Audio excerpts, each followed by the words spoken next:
She thought she could vanish into the night, pregnant, desperate, and convinced the Mafia boss who owned her would never find her. For 17 days, Eliza Hart tasted freedom in a city far from his empire, building a quiet life for the child growing inside her. Then the roses arrived, deep red, suffocating, with a message that stopped her heart. Penthouse. Midnight. He's been watching her all along. Now she stands face to face with Adrian Valenti, the man she fled, the father of her unborn baby, and the only person who has ever terrified and captivated her in equal measure. Follow this story to the end, hit that like button, and comment what city you're watching from so I can see how far this story travels. The rain arrived without warning, transforming the manicured gardens of the Valenti estate into a battlefield of sound. Thunder rolled across the darkness like artillery fire, while lightning illuminated the sprawling mansion in violent flashes of white. Inside the master bedroom on the third floor, Eliza Hart stood motionless before the full-length mirror, her reflection fractured by sheets of water cascading down the glass behind her.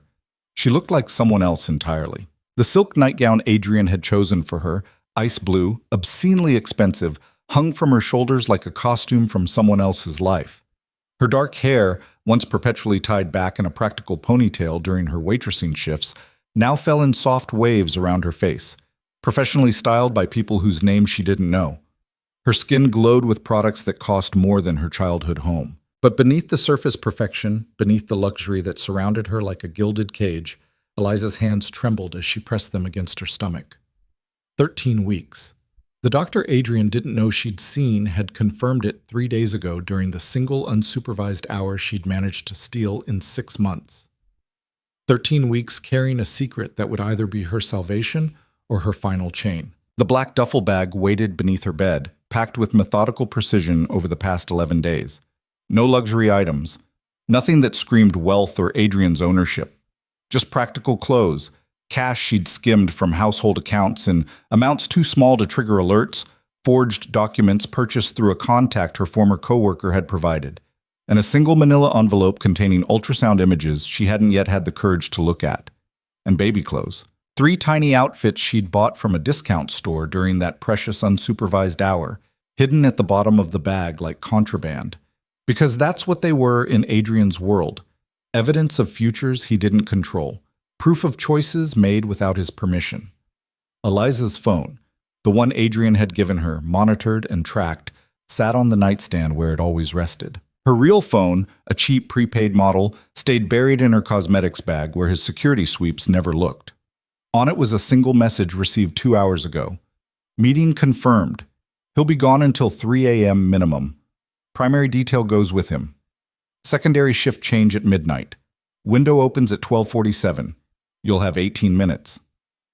The text came from Marcus Webb, head of Adrian's household security. The same Marcus who had a 6-year-old daughter whose custody hearing Adrian had financed when his ex-wife tried to relocate across the country. The same Marcus whose eyes had lingered on Eliza with something that looked almost like sympathy when Adrian's grip on her wrist left bruises she couldn't quite hide. She didn't trust Marcus, couldn't afford to. But desperation made strange allies. Another flash of lightning turned the room daylight bright. In that moment, Eliza saw herself clearly. 24 years old, trapped in a world she'd stumbled into through nothing more than bad luck and worse timing. 6 months ago, she'd been nobody. A waitress working double shifts at a downtown restaurant, crushing student debt from a nursing degree she'd never finished, sharing a cramped apartment with 2 roommates who stole her food and never paid utilities on time. Then Adrian Valenti walked into Romano's on a Thursday night in March. She remembered every detail with the crystal clarity of a moment when your entire life pivots without permission. He'd been alone, unusual for a man of his reputation, sitting at a corner table with a book she couldn't identify, and an expression of such complete isolation it made her chest ache. When she approached to take his order, their eyes met, and something shifted in the air between them. "Rough day?" she'd asked, then immediately regretted the familiar tone. Rich men didn't appreciate waitresses who spoke to them like human beings. But Adrian had smiled, actually smiled. "Rough year," he'd replied. "What do you recommend for existential exhaustion?" "Whiskey and the lasagna," in that order. He'd laughed, a real laugh, not the cold sound she'd later learn he used in business meetings. "Then that's what I'll have, along with your opinion on something." Eliza had glanced at her manager, expecting intervention, but the floor was quiet. My opinion isn't worth much. I'll be the judge of that. He gestured to the empty chair across from him. 5 minutes of conversation. I'll tip you a week's wages. She should have walked away, should have recognized the danger in his expensive suit, the way other diners watched him with careful eyes, the impossible authority in his posture. But student loans didn't pay themselves, and her landlord had started making threatening noises about next month's rent. So she'd sat and talked, and somehow, impossibly, made him laugh 3 more times. When her shift ended at midnight, Adrian was waiting by her bus stop with an offer: dinner at a real restaurant, not as customer and server, but as 2 people having a conversation. Nothing more. His driver would take her home afterward, and if she never wanted to see him again, he'd respect that completely. Every instinct screamed danger, but there was something in his eyes, some vast loneliness that mirrored her own, that made her say yes. That first dinner became a second, then a third. He never lied about who he was or what he did. Adrian Valenti, 36 years old, head of an organization that controlled significant portions of the city's less legal enterprises, a man who wielded power like other people breathed. But with her he was different, careful, almost gentle. I don't have normal, he'd told her during their 4th dinner at a rooftop restaurant where they were the only customers. I gave that up a long time ago. But when I'm with you, I remember what it felt like to want it. The courtship, if it could be called that, lasted 6 weeks. 6 weeks of expensive dinners and thoughtful conversations, of Adrian asking about her abandoned nursing career and actually listening to her answers, of moments when she almost forgot the violence that funded his world. He never touched her beyond holding her hand, never pushed for more than she offered. Then everything changed the night 3 men followed her home from work. She'd noticed them a block from Romano's, too well dressed for the neighborhood, moving with coordinated precision. When she'd quickened her pace, they'd matched it. When she'd ducked into a corner store, they'd waited outside. Her hands had shaken as she'd texted Adrian, "I think I'm being followed. 3 men. I'm scared." His response was immediate. "Address. Now." She'd barely typed it when the store owner, an elderly Korean man who knew her as a regular, pulled her toward the back room. "You stay here. Locked door. Don't open for anyone but police." The sound of car tires screeching outside, shouting. Then gunfire, sharp cracks that made her scream and drop to the floor behind a stack of rice bags. It lasted maybe 90 seconds. Then silence. When Adrian had opened the backroom door, there'd been blood on his shirt cuff and something feral in his eyes that disappeared the instant he saw her. "You're safe," he'd said, pulling her against his chest. "You're safe. I have you." She'd later learned the men were sent by a rival organization testing Adrian's vulnerabilities. They'd identified her as a potential weakness, a soft target. The message was clear. Anyone close to Adrian Valenti became a target. "I can't see you anymore," she told him the next day, still shaking. "I can't live like this." "Then don't." His voice had been gentle but absolute. "Come live with me, protected, safe. You'll never have to worry about rent or loans or men following you in the dark. I can give you everything, Eliza. All you have to do is trust me." She'd said yes. What choice did she have? Her apartment lease was ending, her debt was crushing, and the fear of those 90 seconds of gunfire still lived in her bones. But she'd misunderstood the price of safety in Adrian's world. The first month had been a dream. The estate was beautiful, 40 acres of gardens and guest houses, a staff that catered to her every need, a closet full of designer clothes she'd never have to pay for. Adrian gave her a credit card with no limit and asked only that she have dinner with him each evening, that she share her days and her thoughts. It seemed too good to be true, because it was. The restrictions started small. A suggestion that she not visit her old neighborhood, too dangerous. A gentle insistence that his driver take her anywhere she needed to go. Why risk public transportation? A request that she inform his assistant of her schedule, purely for coordination purposes. Then came the night she'd tried to meet her former roommate for coffee without mentioning it first. "Where were you?" Adrian had been waiting in the foyer when she returned, his voice soft but terrible. "I called. You didn't answer. I just went out for—" "Where were you?" The ice in those 3 words had frozen her blood. For the first time, she'd seen the man his enemies feared. Not the gentle dinner companion or thoughtful conversationalist, but the Adrian who controlled an empire through careful violence. Coffee with Sarah, my old roommate. I just wanted, without telling me, without security. He'd stepped closer and she'd instinctively stepped back. Do you understand what could have happened? After what happened before, you leave this property without protection, without informing anyone. And you wonder why I'm upset? I didn't think I needed permission to... Permission? The word came out sharp enough to cut. This isn't about permission, Eliza. This is about keeping you alive. The moment you became mine, you became a target. Every enemy I have will try to use you against me. So yes, you need to tell me where you're going. You need security. You need to understand that your freedom to wander wherever you please ended the night I saved your life. She'd wanted to argue, wanted to scream that she wasn't his possession, but the fear in his eyes had been real, and beneath her anger, she'd understood his logic even as she hated it.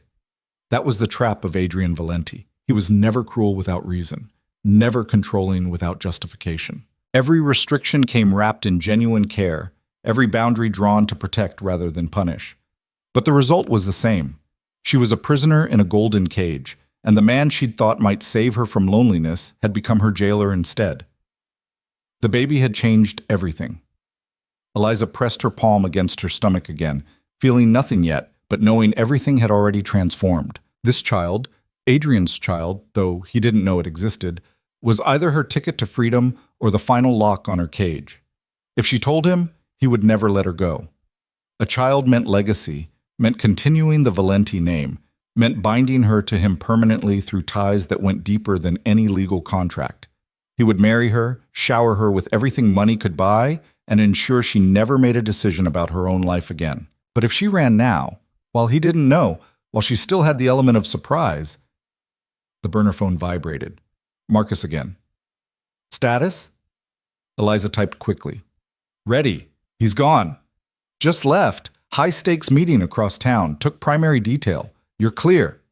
She moved fast, pulling on dark jeans and a nondescript hoodie, stripping off every piece of jewelry Adrian had given her.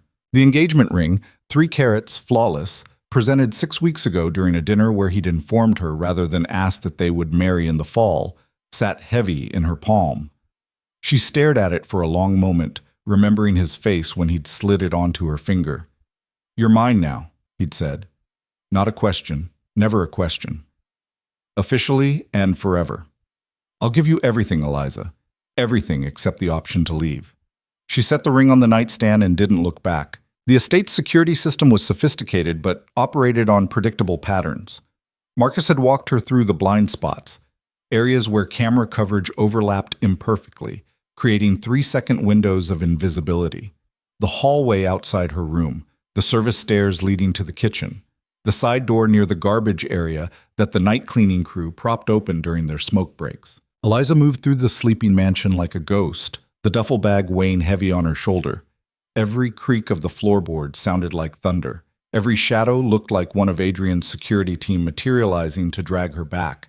But she made it to the service stairs, down 3 flights, through the industrial kitchen that smelled of tomorrow's breakfast preparations. The side door stood 15 feet away. Freedom. The storm. The night. The chance to disappear. Going somewhere, Miss Hart? Her heart stopped. She turned slowly to find Kyle Morrison, one of the junior security officers, standing in the doorway to the staff break room. 23 years old, new to Adrian's organization, still unsure of his place in the hierarchy. Eliza's mind raced. I couldn't sleep. Thought I'd get some air. Kyle's eyes dropped to the duffel bag. With luggage? It's not what it looks like. It looks like you're running. He stepped closer, hand moving toward the radio on his belt. Mr. Valenti's going to want to know about this. Eliza made a choice. He beats me. The lie came out smooth as silk, honed by 6 months of learning to navigate Adrian's world. Look! She pulled up her sleeve, revealing a bruise that was actually from bumping into a doorframe but could be anything in the right light. He says if I ever tell anyone, if I ever try to leave, he'll kill me. Please, Kyle. You seem like a good person. Just let me go. Pretend you never saw me. It was a gamble. Kyle was new, idealistic, still believed in good guys and bad guys. And he'd seen Adrian's cold side, the merciless businessman who crushed opposition without hesitation. The young officer's face went through a complicated series of expressions: doubt, concern, the dawning horror of someone realizing they work for a monster. "I don't have much time," Eliza pressed. "He'll be back soon. Please." Kyle's hand fell away from his radio. "The North Garden Gate. Code is 4729. Go straight to the service road. There's usually a taxi company that parks near the corner store about a mile down. If anyone asks, I never saw you." Relief nearly buckled her knees. Thank you so much." Kyle looked miserable. "Just go, before I change my mind." She ran. The storm hit her like a physical force the moment she cleared the door. Rain soaked through her hoodie in seconds, turning the gravel path into a treacherous obstacle course. Lightning illuminated the garden in stroboscopic flashes, statues and fountains and perfectly manicured hedges that represented everything beautiful and suffocating about Adrian's world. The north gate materialized through the downpour. Eliza's fingers shook as she punched in the code. 4, 7, 2, 9. The lock clicked open. She was through and running before her conscious mind caught up with her body. The service road stretched before her, empty and dark. Her shoes slapped against wet pavement as she sprinted away from the estate, away from Adrian, away from the life she'd never chosen. Behind her, the Valenti mansion receded into the storm like a dark palace from a nightmare.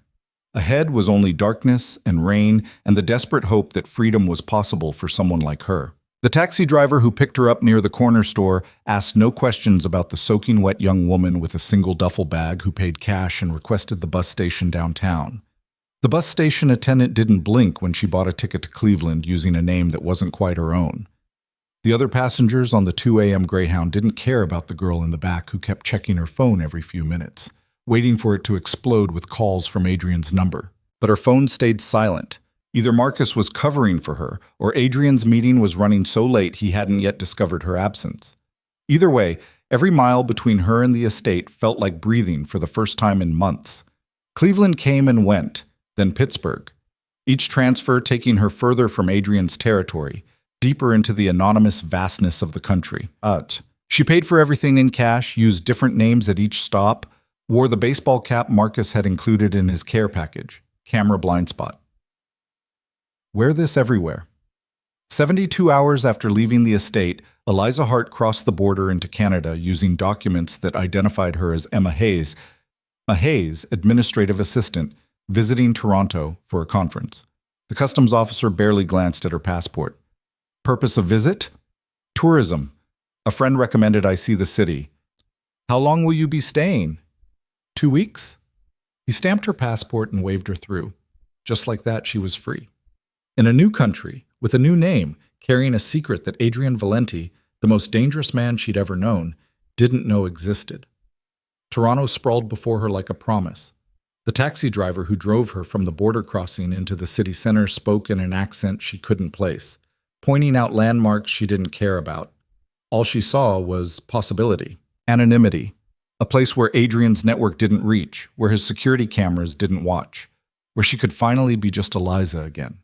The apartment she found was everything the estate wasn't. Tiny, just a studio in a building that had seen better days. The furniture was secondhand, the view was a brick wall, and the bathroom had questionable plumbing. But it was hers. Rented under her false name with cash and a forged reference letter, no questions asked by a landlord who seemed to specialize in tenants who valued privacy. That first night, alone in her new space with the door locked and the deadbolt thrown, Eliza sat on the floor and cried. Relief. Terror, exhaustion, all of it pouring out in a storm that matched the one she'd fled through. When the tears finally stopped, she pulled out the ultrasound images she'd been too afraid to look at before. There, in grainy black and white, was the future she was fighting for. A tiny shape, barely recognizable as human, floating in darkness. The beginning of a person who deserved better than to grow up in Adrian's world, owned before they were even born. I'm going to keep you safe, she whispered to the image. No matter what it takes. I promise. The next morning, she found work at a cafe 3 blocks from her apartment. The owner, a woman named Patricia, who'd emigrated from Jamaica 30 years ago, asked only if she could start immediately and if she was running from something. Yes and yes, Eliza admitted. Patricia had looked her over with shrewd eyes. Can you make coffee and keep your drama away from my customers? Absolutely. Then we understand each other. You're Emma here. I don't need to know anything else. The job paid cash under the table. The hours were long but manageable. The customers were a mix of students, office workers, and people like her, those who'd come to Toronto to be someone new. Days became a week became 2. Eliza, Emma now, she had to remember, fell into a routine that felt almost normal. Wake at 6, walk to the cafe, make coffee and smile at strangers and pocket tips that slowly built toward a future. Close at 3, walk home, stop at the grocery store for simple meals. Spend evenings reading pregnancy books from the public library and planning for a baby she was terrified and thrilled to meet. She found a prenatal clinic that didn't ask too many questions. The doctor, an older woman with kind eyes and gentle hands, confirmed everything was progressing normally. First pregnancy? Dr. Singh had asked. Yes. And the father? Not in the picture. Dr. Singh had simply nodded. You have support? Friends? Family? I will. I'm building it. It wasn't entirely a lie. She'd started talking to her neighbors, carefully, never revealing too much, but learning their names and sharing coffee in the hallway. She'd struck up friendships with regular customers at the cafe, the kind of casual connections that made her feel human again. For the first time in months, Eliza felt like herself. Not Adrian's possession, not a piece on someone else's chessboard, but a person making choices about her own life. The illusion of safety lasted exactly 17 days. She was working the afternoon shift at the cafe, wiping down tables and chatting with Patricia about inventory when the delivery arrived. A young man in a courier uniform, carrying an enormous bouquet of long-stemmed roses so deep red they looked black. Delivery for Emma Hayes, he announced. Eliza's blood turned to ice. Who sent them? No name, just instructions to deliver them here. He handed over the bouquet and a small envelope. Have a nice day. The roses were beautiful. Exactly 3 dozen, the same number Adrian had sent to her apartment the day after their first dinner together. The scent was overwhelming, filling the cafe with a fragrance that was both lovely and suffocating. Secret admirer? Patricia asked with a raised eyebrow. Eliza couldn't speak. Her hands shook as she opened the envelope. Inside was a single card written in handwriting she recognized as intimately as her own. Penthouse Suite, Royal York Hotel. Midnight tonight. We need to talk about our future. All 3 of us. The world tilted. He knew. About Toronto. About Emma Hayes. About the baby. Adrian had found her. And he'd been watching her all along. The card fell from Eliza's hands, fluttering to the cafe floor like a wounded bird. Patricia's voice seemed to come from very far away, asking if she was all right, if she needed to sit down. But Eliza couldn't form words. The roses sat on the counter between them, their scent thick enough to choke on. Each perfect bloom a reminder that nowhere was far enough. No new name sufficient disguise, no border wide enough to keep Adrian Valenti from what he considered his. All 3 of us. He knew about the baby. Had known perhaps from the very beginning. Every careful step she'd taken, every precaution, every moment she'd believed herself free. All of it had been an illusion. Adrian had been watching, tracking, waiting. The question wasn't how he'd found her. The question was why he'd let her run at all. Emma? Patricia's hand on her shoulder brought the world back into sharp focus. Honey, you look like you've seen a ghost. Who sent these? Eliza's mind raced through possible answers, discarding each one. The truth was impossible. The Mafia boss I ran from, the father of my unborn child, the man who owns half the northeastern seaboard. But lies felt equally dangerous now. Adrian had found her. That changed everything. Someone from my past, she managed finally. Someone I was hoping would never find me.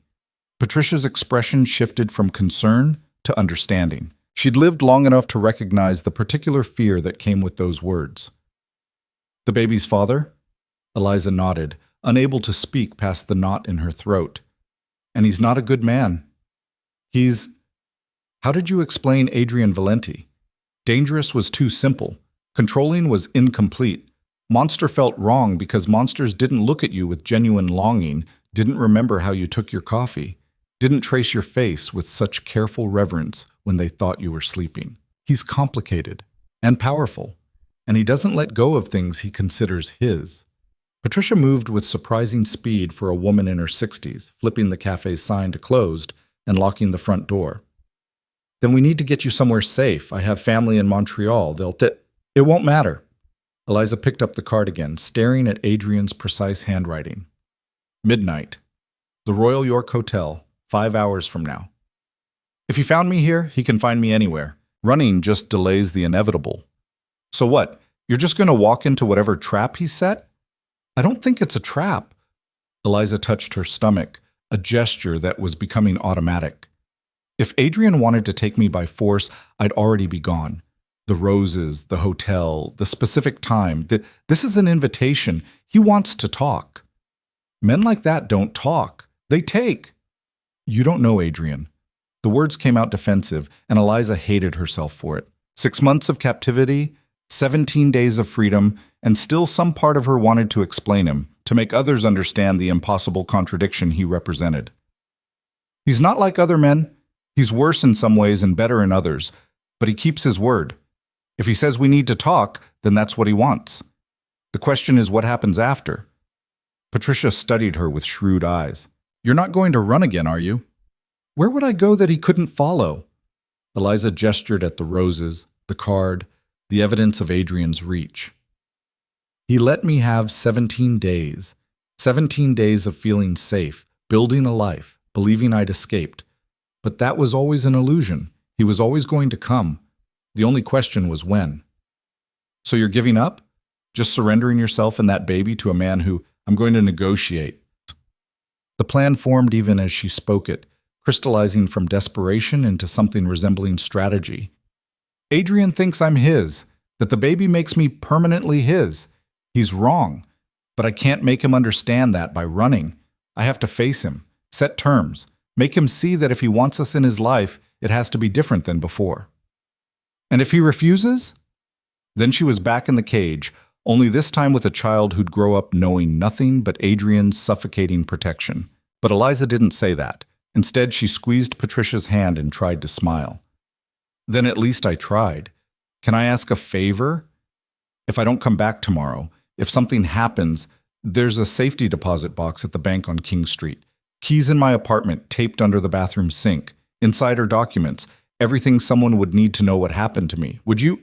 Stop talking like you're going to die. I'm talking like I'm being realistic. Adrian's world is dangerous. People disappear. I need to know that if something happens to me, someone will know the truth. Patricia's eyes were wet, but she nodded. I'll check on you tomorrow. If you don't answer your phone by noon, thank you. Eliza gathered the roses, their weight substantial in her arms. Evidence of Adrian's presence, his knowledge, his inevitable claim. I should go. I need to prepare. The walk back to her apartment felt like moving through water. Every familiar landmark, the convenience store where she bought milk, the playground where she'd imagined one day bringing her child, the coffee shop where she'd spent mornings reading pregnancy books, now seemed temporary. Borrowed time. Adrian had always been coming, and in her heart, she'd always known it. Inside her tiny studio, Eliza set the roses on the counter and stared at them for a long moment. 3 dozen perfect blooms. The same number he'd sent after their first dinner, before everything had gone wrong. Before she'd understood that Adrian's version of love looked remarkably like ownership. She showered, washing away the cafe's coffee smell and the cold sweat of fear. Then stood before her meager closet, trying to decide what one wore to negotiate with a Mafia boss. The practical clothes she'd accumulated over 17 days felt wrong, too ordinary, too much like the invisibility she'd been cultivating. But she'd left all Adrian's expensive gifts behind at the estate, stripped herself of every marker of his wealth. In the end, she chose simple black pants and a dark blue blouse. Professional, neutral, the kind of outfit that said she was taking this seriously without playing into his world of luxury. She left her hair loose, applied minimal makeup, and put on the only jewelry she owned, a small silver cross her mother had given her before she died, when Eliza was 16 and still believed in protection from higher powers. The evening crawled by with agonizing slowness. Eliza tried to eat but couldn't. Tried to read but the words wouldn't stick. Instead, she paced her small apartment, hand pressed to her stomach, talking to the life growing there. "I'm going to try to make this right," she whispered. "I don't know if I can. Your father he's everything terrible and everything I should have run from, but he's also the only man who ever made me feel seen, valued, like I mattered. That doesn't excuse what he did, keeping me prisoner, but it complicates things. And now you exist and you complicate them even more. Because whatever happens tonight, whatever I agree to or refuse, I need you to know that every choice I make is about giving you a better life than I had. A life where you're not owned, where you're free." The baby, of course, said nothing, but Eliza felt better for speaking the words aloud, making promises she desperately hoped she could keep. At 11:15, she called a taxi. The driver was a middle-aged Sikh man who made polite conversation about the weather and asked no questions about why a young woman was going to an expensive hotel alone at nearly midnight. The Royal York loomed above them as they approached, all golden lights and old-world grandeur, exactly the kind of place Adrian would choose for a confrontation. Neutral ground, but still his territory. Wealth and power and the unspoken understanding that he could afford anything within these walls. Eliza paid the driver and stood on the sidewalk, staring up at the building's illuminated facade. Somewhere up there, Adrian was waiting. Perhaps he'd been here for hours, watching the entrance, tracking her arrival through whatever network he'd used to find her in the first place. Perhaps he was as nervous as she was, though that seemed impossible. Adrian Valenti didn't get nervous. He planned, executed, controlled. But then again, he'd never been a father before. The lobby was elegant and hushed, all marble floors and discreet staff who specialized in not noticing things they weren't meant to see. Eliza walked to the elevator bank, pressed the button for the top floor, and watched the numbers climb with a strange sense of inevitability. This was always how it would end. Her running, him finding her, a confrontation in some expensive space where the rest of the world couldn't reach. The penthouse level had only 2 suites. Adrian's door was obvious, the one with a man in a dark suit standing outside, earpiece visible, eyes that tracked her approach with professional assessment. She recognized him. Daniel Park, one of Adrian's senior security team. He'd been at the estate, part of the inner circle, someone who'd seen her at breakfast and dinner and pretended not to notice when she cried in the garden. "Miss Hart." His voice was neutral, giving nothing away. "He's expecting you." "I'm sure he is." Daniel opened the door without further comment. Eliza stepped through and heard it close behind her with a soft click that sounded remarkably like a trap springing shut. The suite was exactly what she'd expected, obscenely luxurious, all floor-to-ceiling windows showcasing Toronto's glittering skyline, furniture that cost more than most people earned in a year, art on the walls that probably belonged in museums. And standing by the windows, silhouetted against the city lights, was Adrian Valenti. He didn't turn immediately, just stood there, hands in his pockets, shoulders tight with tension that most people would never notice, but that Eliza had learned to read over 6 months of careful observation. When he finally faced her, his expression was controlled, the mask he wore for business negotiations and dangerous meetings. But his eyes told a different story. Relief. Anger. Something that might have been hurt if Adrian Valenti was capable of being hurt. Eliza. Her real name, not the Emma Hayes she'd been hiding behind. "You look well. Toronto seems to agree with you." She refused to be intimidated by the opulence, by his presence, by the fact that he looked exactly as she remembered. Dark hair, perfectly styled, expensive suit fitted like armor, face too handsome for someone so dangerous. "How long have you known where I was?" "Since the moment you crossed the border." Adrian moved away from the windows, each step deliberate. "My people flagged the passport. Good forgery, by the way. Marcus clearly spent some money, and I had eyes on you within 6 hours of your arrival in Toronto."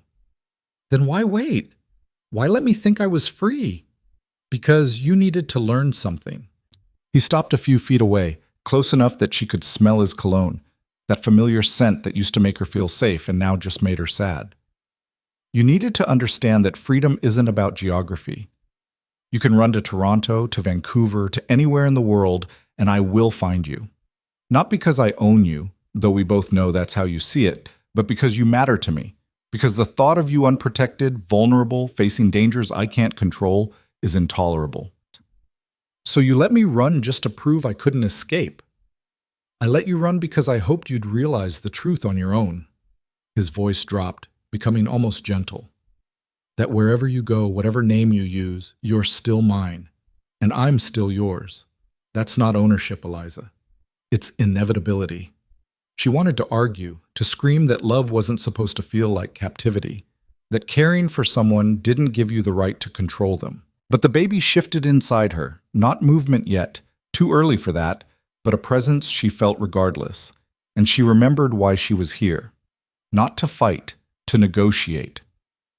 You said in your note we needed to talk about our future, all three of us.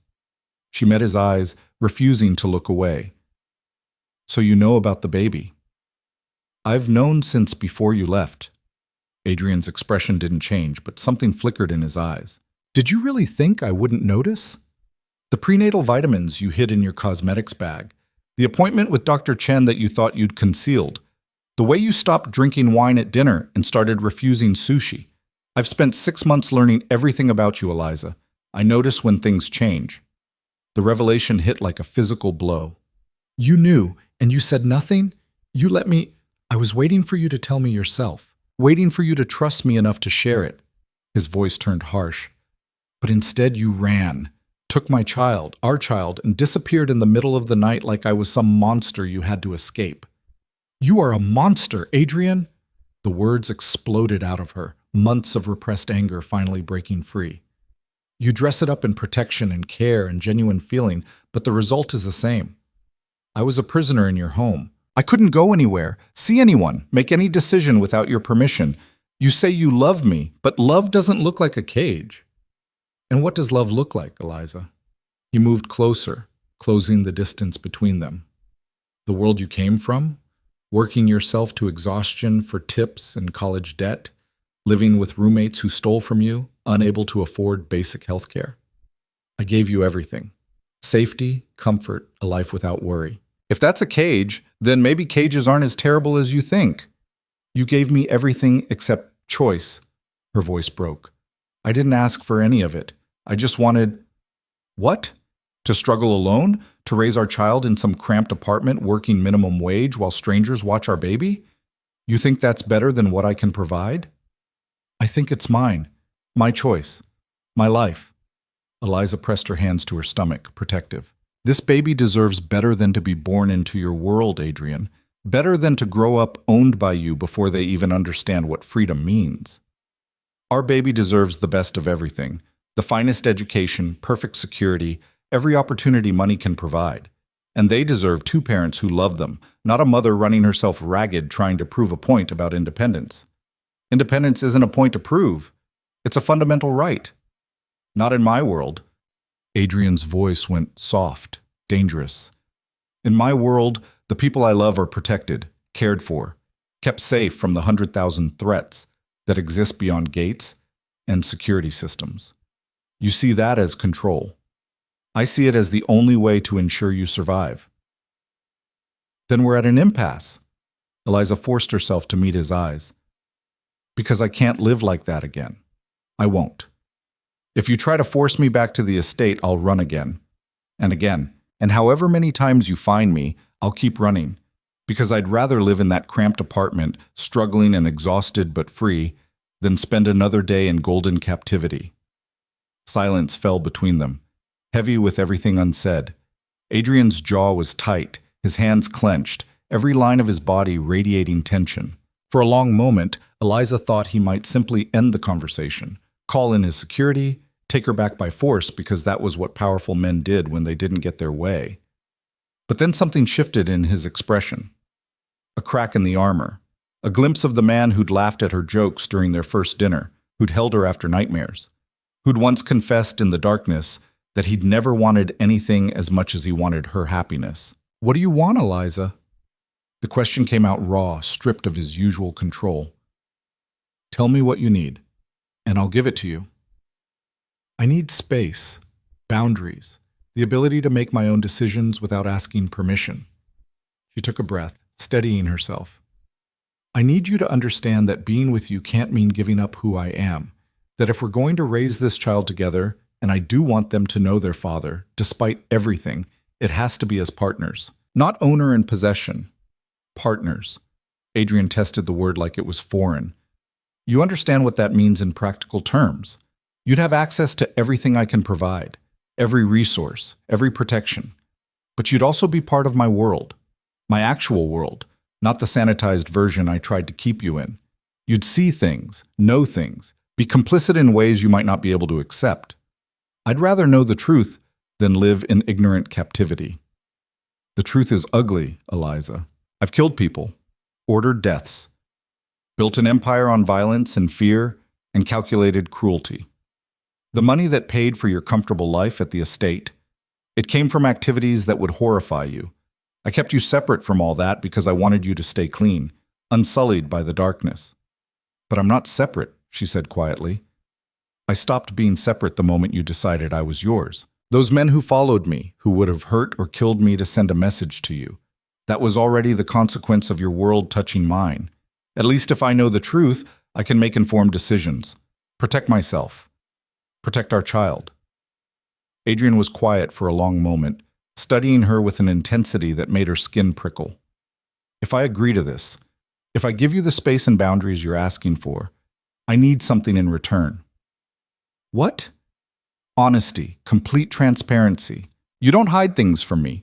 You don't run without talking to me first. And you let me keep you safe even if you don't like the methods. He stepped closer. I can give you freedom within limits, Eliza, but I can't let you be vulnerable. So if there's a threat, if my enemies start circling, you follow my security protocols without argument. You trust that I know my world better than you do, and you let me protect what's mine. What's ours, she corrected. I'm not yours, Adrian. I'm me. And if we're doing this, you need to accept that I'm a person, not a possession. I've always known you're a person. His voice dropped. That's the problem. If you were just a possession, I could lock you away and sleep peacefully. But you're not. You're smart and stubborn, and you make me want things I gave up on years ago. Things like partnership and trust, and the possibility that someone might choose to stay with me not because they're afraid or trapped, but because they actually want to be there. The vulnerability in those words hit harder than any of his earlier arguments. This was the Adrian she'd glimpsed during their courtship, the man beneath the monster, lonely and aching for connection he didn't know how to accept. Then give me a reason to choose you, Eliza said softly. Not your money or your protection or your power. You. The man who remembered how I take my coffee and bought out an entire restaurant so we could have a quiet dinner. The man who listened when I talked about my abandoned nursing career and actually cared about my dreams. Be that person, not the one who treats me like another asset to control. They're the same person, Eliza. I can't separate the parts of myself you find acceptable from the parts that terrify you. The control, the protection, the need to keep you safe, that comes from the same place as everything else. I can try to be better, to give you more freedom, but I can't promise I'll ever be comfortable with you being vulnerable. I'm not asking you to be comfortable. I'm asking you to try. Adrian reached out slowly, giving her time to pull away, and cupped her face in his hands. If I do this, if I give you the partnership you're asking for, you have to understand what you're agreeing to. You'll be the wife of Adrian Valenti, mother to my heir. Every enemy I have will see you as a target. Every business decision will impact your life. You won't be able to just walk away when things get difficult or frightening. I'm pregnant with your child. I was never going to be able to just walk away.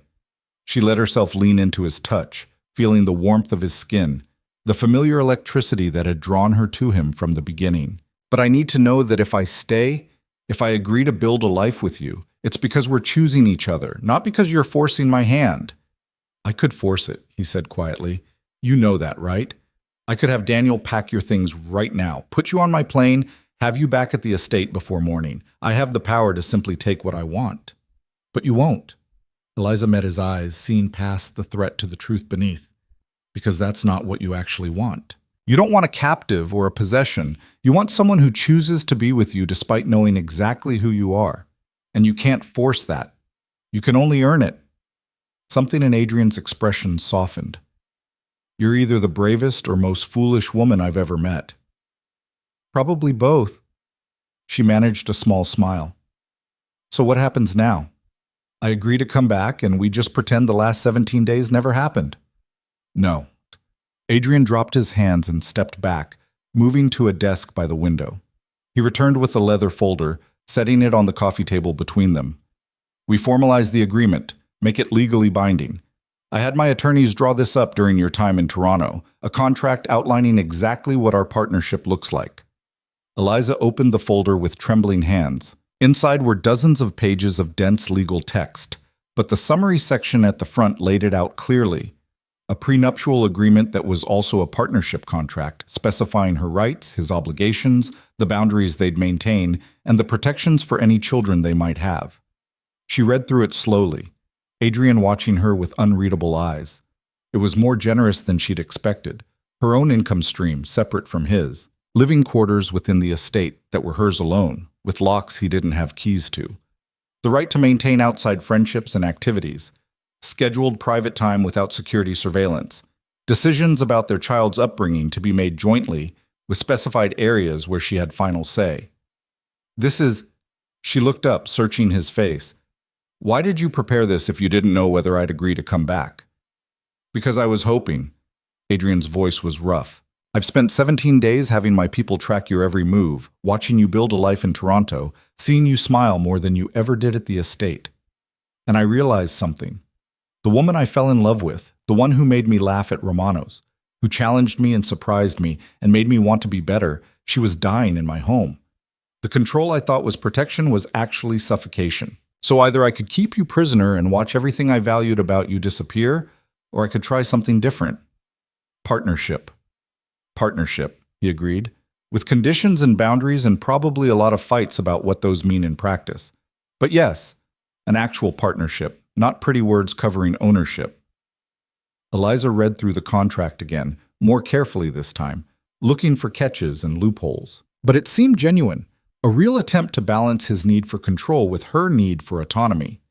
It wasn't perfect. There were clauses about security that still felt restrictive, requirements that she inform him of major decisions, limitations on where she could go without protection. But it was a start, a foundation they could build on. I need to add something, she said finally. A clause about our child, specifically that they won't be raised to follow in your footsteps, that when they're old enough to understand, they get to choose what kind of life they want. Legal, illegal, or somewhere in between, that has to be their decision, not ours. Adrian's jaw tightened. You're asking me to promise not to bring my own child into the family business. I'm asking you to let them be free, the way neither of us really was. She placed her hand over her stomach. We both know what it's like to have our paths chosen for us. I want better for our baby, don't you? For a long moment, she thought he'd refuse. The Valenti Empire had been built over generations, each heir trained from childhood to take up the mantle. Asking Adrian to break that tradition, to accept that his child might choose a completely different life, was asking him to question everything he'd been raised to believe. But then he nodded slowly. Add the clause. But I want one condition. They get to make that choice as an adult. Until they're 21, they live under my protection, learn about both worlds, and then decide. I won't force them into my life, but I won't hide it from them either. Agreed. Eliza felt something tight in her chest loosen slightly. This was more than she'd hoped for. Not complete freedom, but genuine compromise. So, if I sign this, we're really doing this? Partnership and marriage and raising a child together? If you sign this, you're agreeing to be my wife, to stand beside me publicly and privately, to be part of my world with all its complications. Adrian's voice gentled. But yes, partnership. I'll try to give you the space you need and you'll try to understand when I can't. We'll fight about boundaries and security and 1,000 other things, but we'll do it together. Eliza stared at the contract, at the promise of a life that was neither the captivity she'd fled nor the precarious independence she'd been building in Toronto, but something different, something that acknowledged both Adrian's nature and her own needs. It wasn't perfect. It might not even be enough, but it was a chance. I need a pen, she said. Adrian produced one from his jacket pocket. Expensive, gold-plated, exactly the kind of unnecessary luxury that defined his world. Eliza took it and signed her name at the bottom of the contract, her handwriting looking small and uncertain next to the formal legal text. Adrian signed after her, his signature bold and confident. Then he pulled out his phone and made a brief call. Michael? She signed. Have everything ready for the flight home. Yes, tonight. Tonight? Eliza set down the pen. We're leaving now? There's nothing keeping you in Toronto. Adrian gestured at the windows, at the city beyond. Your apartment lease is paid through the month. Patricia at the cafe has been compensated generously for your sudden departure, and your few possessions are already packed and waiting downstairs. Unless you want to stay longer. The efficiency was both impressive and slightly terrifying. You were very confident I'd agree. I was very prepared either way. He moved closer. If you'd refused, I was planning to spend the next month in Toronto, having dinner with you every night until you changed your mind. Daniel already rented an apartment across from yours. I can be very patient when I want something badly enough. That's not patience, that's stalking. In my world, they're often the same thing. Adrian reached out, tucking a strand of hair behind her ear. But you didn't refuse. You signed the contract. So now we go home, plan a wedding, and start building the partnership we both apparently want. Eliza caught his hand before he could pull away. I need you to understand something. I signed because I believe you're trying, because this contract is more than I expected, and because our child deserves to know their father. But trust isn't automatic, Adrian. You'll have to earn it every day. And if you break the terms of this agreement, if you start treating me like a possession again, you'll run. I know. He laced his fingers through hers. And I'll find you, and we'll fight about it. And hopefully, eventually, we'll figure out how to make this actually work. That's what partnership means, right? Constant negotiation. Constant negotiation, she echoed. That sounds exhausting. Most worthwhile things are. Adrian pulled her closer, and she let him, feeling the familiar solidity of his body, the warmth that had once made her feel safe. For what it's worth, I missed you. The estate was empty without you. I kept expecting to see you in the garden or hear you in the library, and the absence was... He stopped, searching for words. It made me understand that everything I'd built meant nothing if you weren't there to share it. That's almost romantic. Eliza rested her head against his chest, hearing the steady beat of his heart, in a deeply messed up way. I've never claimed to be healthy or normal. His arms came around her, careful and tentative, as if he expected her to bolt. But I'm trying to be better. For you. For our child. Even if better is a relative term in my world. They stood like that for a long moment, two people who'd found each other through chance and stayed connected through something more complicated than love, but maybe stronger. Outside the windows, Toronto glittered in the darkness, a city that had offered Eliza 17 days of freedom and then revealed that freedom was more complicated than geography. We should go, Adrian said finally. The plane is waiting, and we have a lot to plan. The wedding, nursery preparations, security upgrades. You're already thinking about security upgrades for a baby who won't be born for 6 more months? I've been thinking about security upgrades since the moment I knew you were pregnant. He pulled back to look at her. Being a father terrifies me more than any business negotiation or territorial dispute, because I know how to handle those threats. But a child? Someone small and fragile and completely dependent on me not to screw them up? That's an entirely different kind of danger. The admission surprised her. Adrian Valenti terrified. It made him seem more human, more reachable. We'll figure it out together, she said. That's what the partnership means, right? You don't have to have all the answers. I'm not used to admitting I don't have answers. Get used to it. Parenthood is apparently all about making it up as you go and hoping you don't damage them too badly. Adrian smiled, a real smile, not the controlled expression he showed the world. Then I suppose we're starting from an equal position of ignorance. That's almost fair. Almost fair. I'll take it. Eliza let him lead her toward the door, toward Daniel waiting outside, toward the car that would take them to the airport, and the plane that would fly them back to the estate. Back to Adrian's world, but this time with contracts and boundaries and the fragile promise of something like partnership.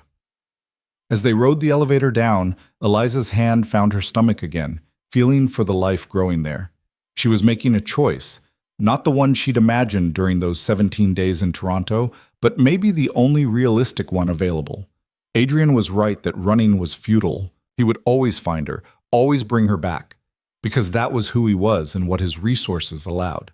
But the contract changed things, made her something other than a captive. It wasn't freedom in the pure sense, wasn't the independence she dreamed of, but it was agency within constraints, power within limits. And maybe, with time and patience and constant negotiation, it would be enough. The private jet waited at a small airport outside the city, sleek and expensive and entirely too comfortable. Adrian helped her aboard, his hand steady at the small of her back, then settled beside her as the engines powered up. "Nervous?" he asked, watching her face as Toronto fell away beneath them. "Terrified," she admitted. "I'm going back to the place I fled from, trusting a man who kept me prisoner, hoping that a piece of paper is enough to make things different. The paper makes it legally binding, but what makes it real is both of us choosing to honor it." Adrian took her hand, his thumb tracing circles on her palm. "I won't lie and promise this will be easy. You'll hate me sometimes. I'll frustrate you constantly. We'll fight about security and boundaries and 1,000 things I can't even predict yet. But I will try. Every day I will try to be the partner you need instead of the jailer I was. And when you fail, because you will sometimes, then you'll remind me of the contract, we'll fight about it, and we'll renegotiate. That's what constant negotiation means." He lifted her hand to his lips, pressing a kiss to her knuckles. "We'll figure this out, Eliza. Together. One impossible day at a time." She wanted to believe him, wanted to trust that this could actually work, that the man beside her could truly change enough to make partnership possible. But belief was complicated by experience, and experience had taught her that Adrian's promises came with asterisks and conditions. Still, as the plane climbed higher and Toronto disappeared into the darkness below, Eliza made herself a different promise. She would try, would honor the contract, give Adrian genuine chances to prove he could be different. But she would also stay vigilant, protect herself and her child, and be ready to fight for the boundaries they'd agreed to. Because partnership meant both of them trying, both of them compromising, both of them choosing each day to make this impossible thing work. And if it didn't, well, she'd run once. She could run again. But this time, at least, she'd run knowing she'd tried everything else first. The estate looked different in the pre-dawn darkness, less like a palace, and more like what it truly was, a fortress designed to keep the world out and its inhabitants in. As the car pulled through the security gates, Eliza felt her stomach tighten with a complicated mix of familiarity and dread. She'd spent 6 months here, learned every corner of the grounds, memorized the patterns of guards and cameras. And then she'd escaped, convinced she'd never see these manicured gardens and stone walls again. Yet here she was, returning voluntarily. Or as voluntarily as anything could be, when the alternative was a lifetime of running from a man who would always find her. Adrian's hand found hers in the darkness of the back seat. "It's still your home," he said quietly, reading her tension. "That hasn't changed." Everything's changed. But she didn't pull away from his touch. The contract sat in her bag, signed and witnessed, a legal promise that this time would be different. Whether that promise meant anything in practical terms remained to be seen. The car stopped at the main entrance, where Marcus Webb waited with an expression that managed to convey both relief and apprehension. He opened Eliza's door himself, offering his hand to help her out. "Miss Hart?" His voice was carefully neutral. "Welcome back." "You mean welcome home, don't you?" She studied his face, searching for any sign of the man who'd helped her escape. "Or are we pretending you weren't complicit in my departure?" Marcus's eyes flicked to Adrian, who'd come around the car to stand beside her. For a moment, the head of security looked genuinely uncertain, a rare expression on a man trained to handle any situation. "We'll discuss Marcus's role in your adventure later," Adrian said, his tone unreadable. "Right now, Eliza needs rest. It's been a long night." But Eliza wasn't ready to let it drop. "He helped me leave, gave me the window, the codes, probably covered for me those first few hours. If you're angry about that, I'm not angry." Adrian's interruption was gentle but firm. Marcus did what he thought was right, protecting someone he believed was in danger. "We'll have a conversation about protocols and trust, but that's between him and me. Not something you need to worry about." The easy dismissal irritated her. He risked his job, probably worse, to help me. That's absolutely something I should worry about. The contract says partnership, Adrian. That means I get a say in what happens to people who helped me. Something shifted in Adrian's expression. Surprise, maybe, or approval. He studied her for a long moment before nodding slowly. You're right. We'll discuss it together. Later, when you've rested and we can both think clearly. Is that acceptable? It was a small concession, but it mattered. The old Adrian would have simply made decisions and informed her afterward. This version was actually acknowledging her right to be part of the conversation. Acceptable, she agreed.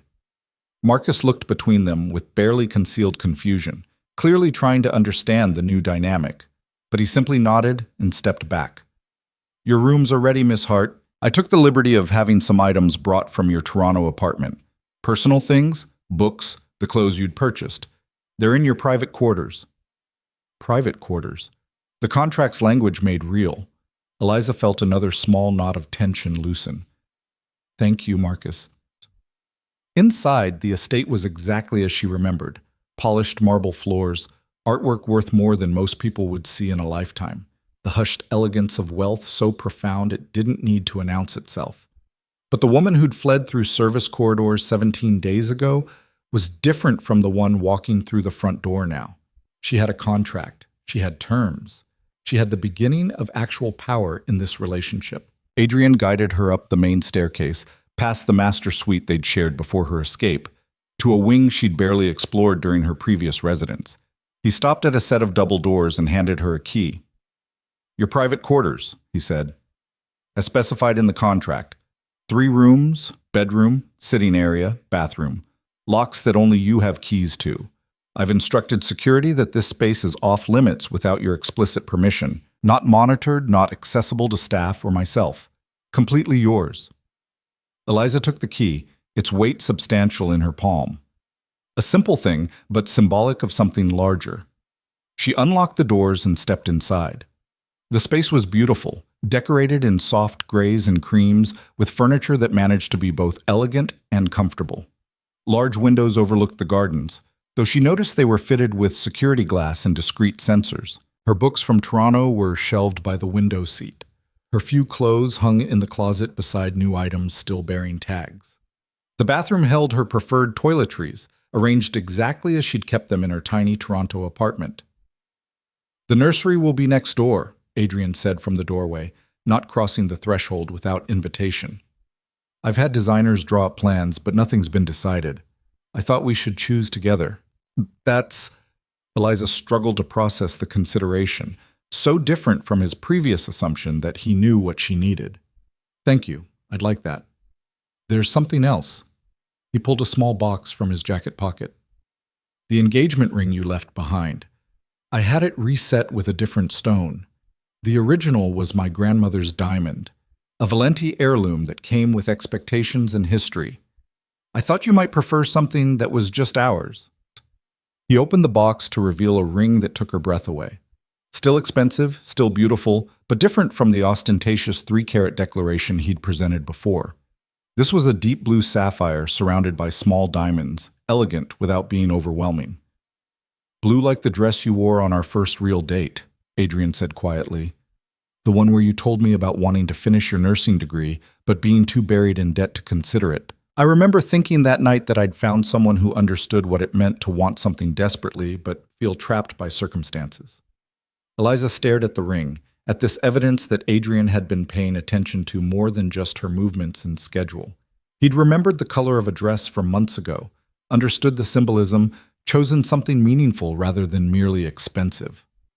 I don't expect you to wear it right away, he continued when she didn't respond. The contract says we'll marry within 3 months before the baby starts showing significantly. But when you're ready, when it feels right, now.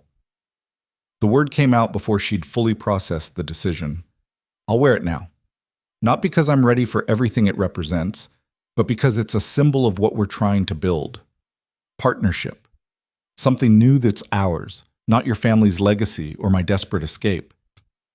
Adrian's hands were surprisingly gentle as he slid the ring onto her finger. It fit perfectly, catching the early morning light from the windows. For a moment they stood there, connected by this small circle of metal and stone, both of them understanding it was a promise neither was entirely sure they could keep. You should rest, Adrian said finally, stepping back toward the door. I have meetings most of the day, but dinner is at 7 if you'd like to join me. Or you can eat here in your quarters. Your choice. The emphasis on choice wasn't subtle, but Eliza appreciated it anyway. I'll think about it. Good enough. He paused at the threshold. Eliza, I'm glad you came back. Even if you don't fully believe it yet, even if this whole arrangement terrifies you, I'm glad. Then he was gone, the door closing softly behind him, leaving her alone in rooms that were supposed to represent freedom within captivity. Eliza sank onto the bed, exhaustion finally catching up with her. The last 48 hours felt surreal. The roses at the cafe, the confrontation in Toronto, the contract and flight, and return to the estate. So much had changed, and yet the fundamental question remained unanswered. Could this actually work? Could she build a real partnership with a man who'd kept her prisoner? Could Adrian truly change enough to give her the space she needed? She looked at the sapphire on her finger, then at the key to her private quarters, then at the windows overlooking gardens she'd once viewed as beautiful walls of her cage. Small concessions, symbolic gestures. But maybe that was how change happened. Not in dramatic transformations, but in tiny shifts that accumulated into something different. Sleep claimed her before she could pursue that thought further. When Eliza woke, afternoon sun slanted through the windows, and her phone, the burner from Toronto, which she'd somehow managed to keep, showed 3 missed calls from Patricia and a text. Just checking you're alive and okay. Please respond so I know I don't need to call the police. She texted back quickly. Alive and okay. Situation is complicated, but I'm safe. Thank you for everything. The response came within seconds. If you need out, you call me. Day or night. I mean it. Eliza smiled despite the ache in her chest. She'd known Patricia for barely 2 weeks, but the cafe owner's fierce protectiveness felt more maternal than anything she'd experienced since her own mother died. I will. I promise. Another text arrived, this one from an unknown number. This is Marcus. Adrian gave me your new number. I wanted to apologize for any complications my assistants caused. If there's anything you need, please don't hesitate to ask. She stared at the message, understanding the subtext. Marcus was worried about his job, his future, possibly his life.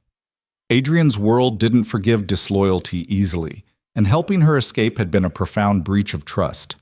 We're meeting later to discuss it, she typed back. I'll make sure Adrian understands you were trying to help someone in danger. Thank you for giving me that chance, even though I ended up coming back anyway. No response came, but she hadn't really expected one. Marcus was too professional to continue a conversation that might be monitored. A soft knock at the door interrupted her thoughts. Miss Hart? It's Maria. I've brought lunch if you're hungry.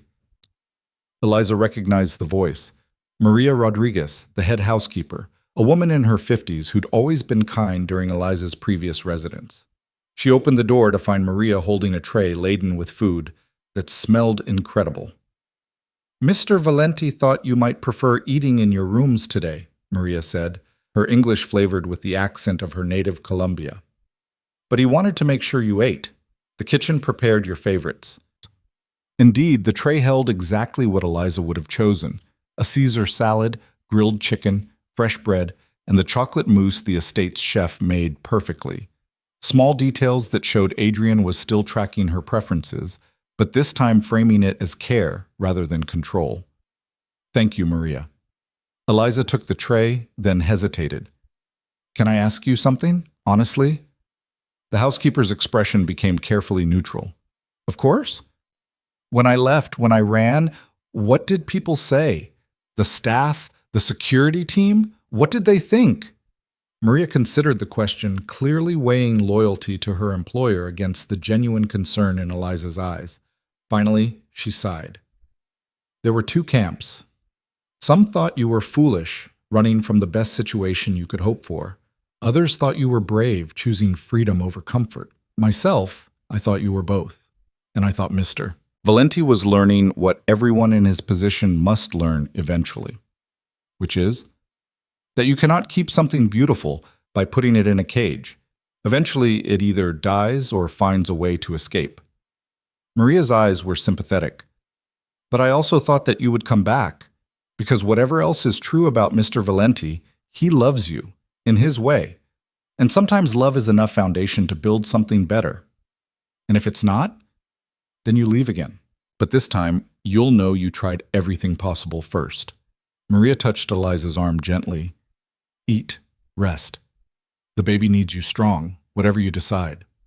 After Maria left, Eliza ate mechanically, her mind churning through the housekeeper's words. Love was enough foundation to build something better. But what did love even mean in Adrian's context?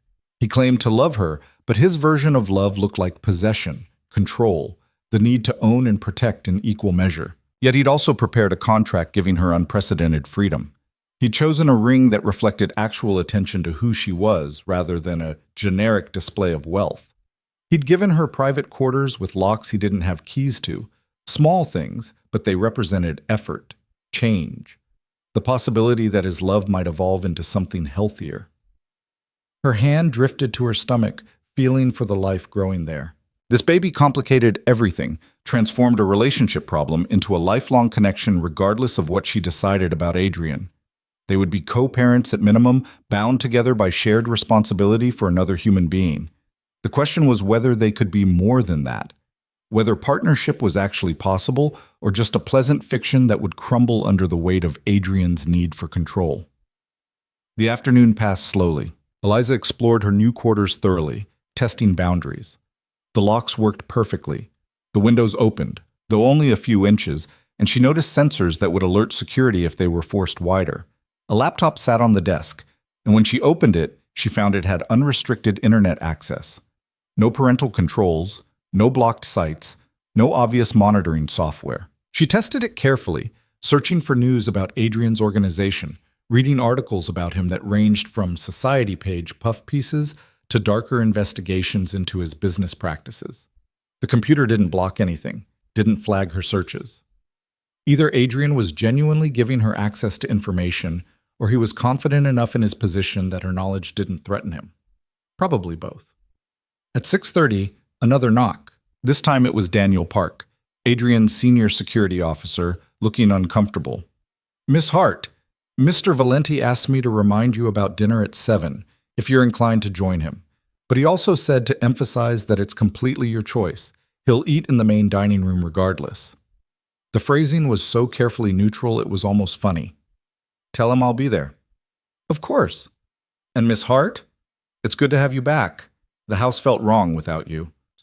Before she could respond to that unexpected admission, Daniel was gone. Eliza changed into one of the new dresses hanging in her closet. Simple, elegant, appropriate for dinner without being formal. She left her hair loose and applied minimal makeup, then studied herself in the mirror. The sapphire engagement ring caught the light, a constant reminder of promises made and uncertainties ahead. She looked like someone playing a role. Adrian Valenti's fiancée, future mother of his child, partner in an arrangement that sounded reasonable on paper but had yet to be tested in reality. The main dining room was on the first floor, overlooking the gardens through floor-to-ceiling windows. Adrian was already there, standing by those windows with a whiskey in hand, silhouetted against the dying light. He turned when she entered, and something in his expression shifted. Warmth, relief, genuine pleasure at seeing her. "You came." He set down his glass and pulled out her chair himself. "I wasn't sure you would." "I said I'd try. This is trying." Eliza sat, accepting the water a staff member poured for her.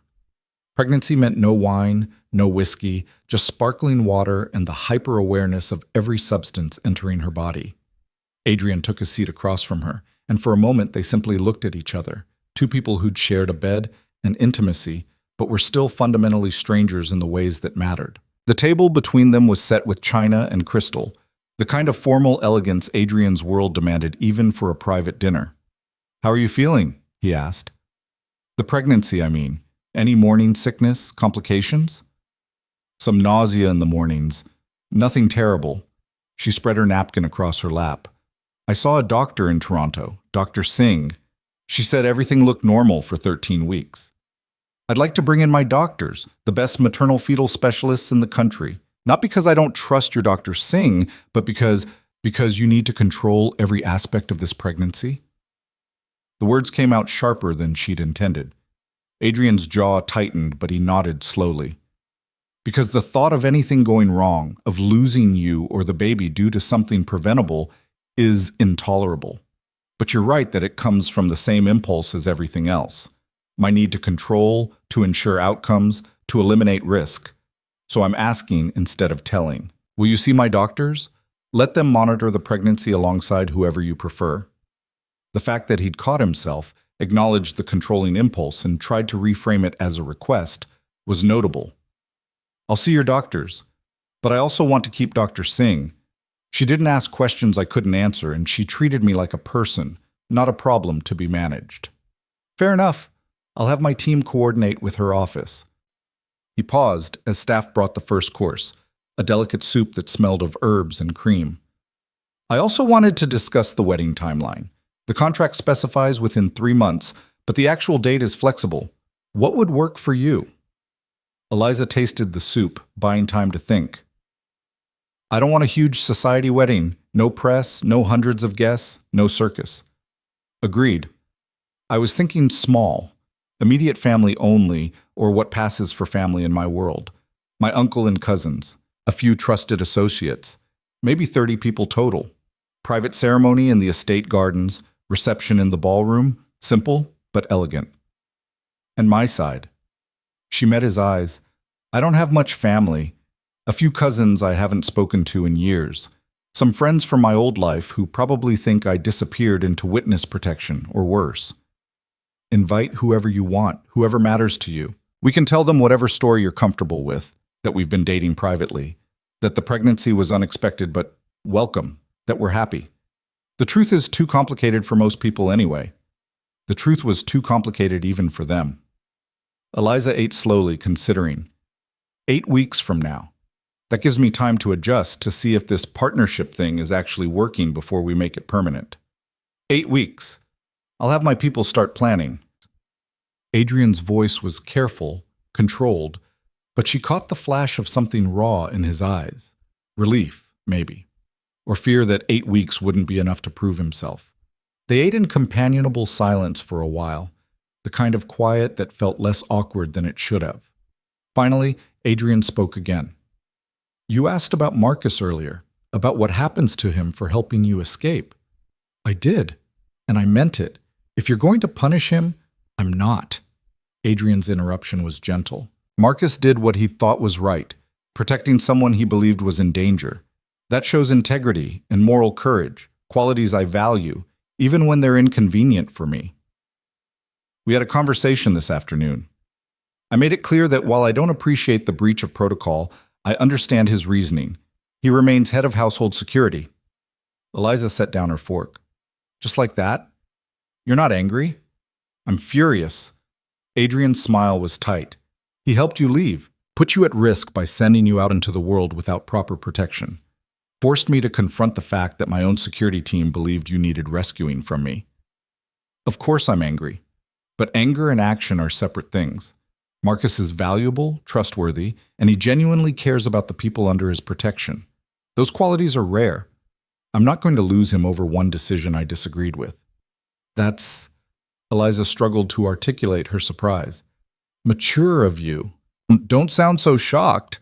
I'm capable of rational decision-making even when emotions are involved. He took a sip of whiskey. Besides, the contract says partnership. You made it clear that Marcus's fate matters to you. So it matters to me because you matter to me. That's how this works, right? Your concerns become mine? In theory.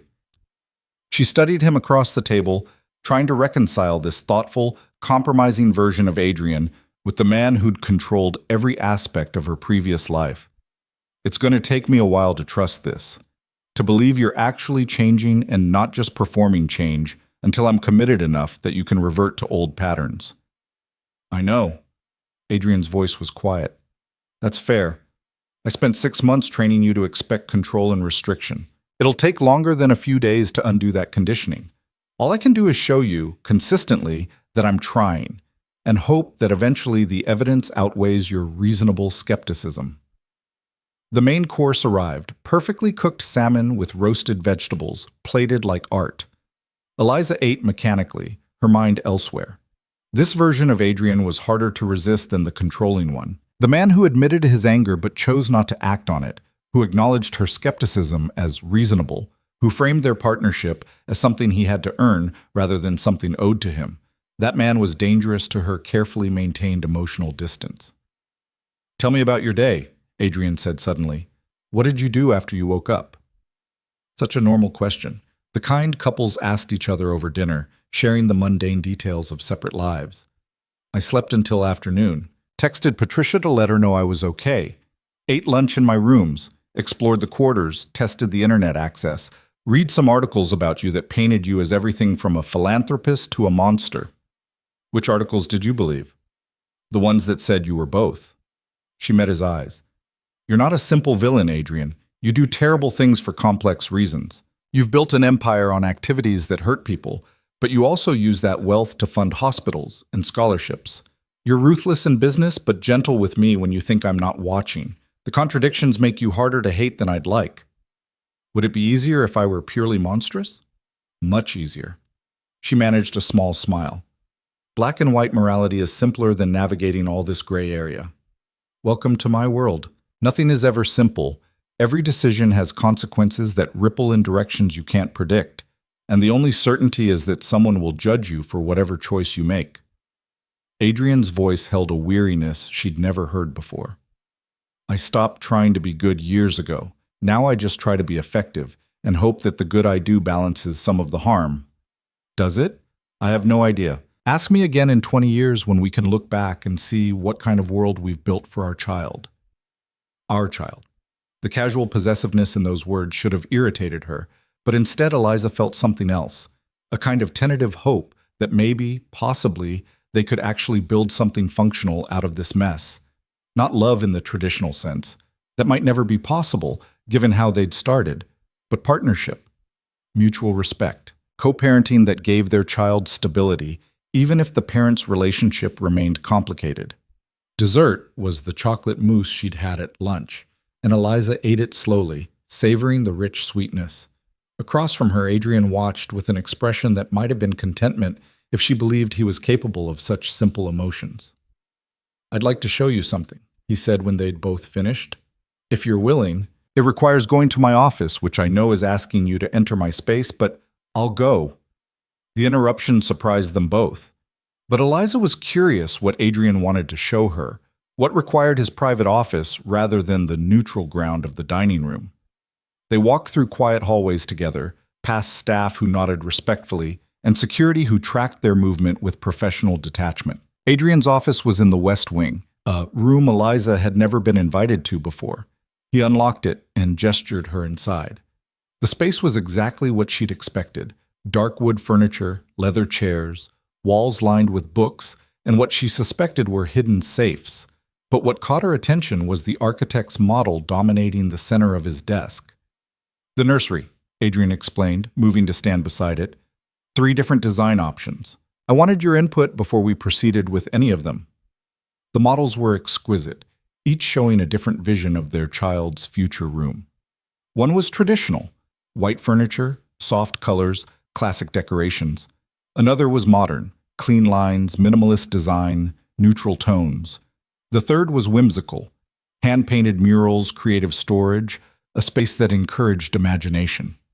"I don't know anything about babies," Eliza admitted, studying the models. "Which one is best?" "That's not the right question." Adrian's voice was gentle. "The question is which one feels right to you. This is your child's space, your vision of what their early years should look like. I can provide resources and implementation, but the direction needs to come from you." The trust implicit in that statement was staggering.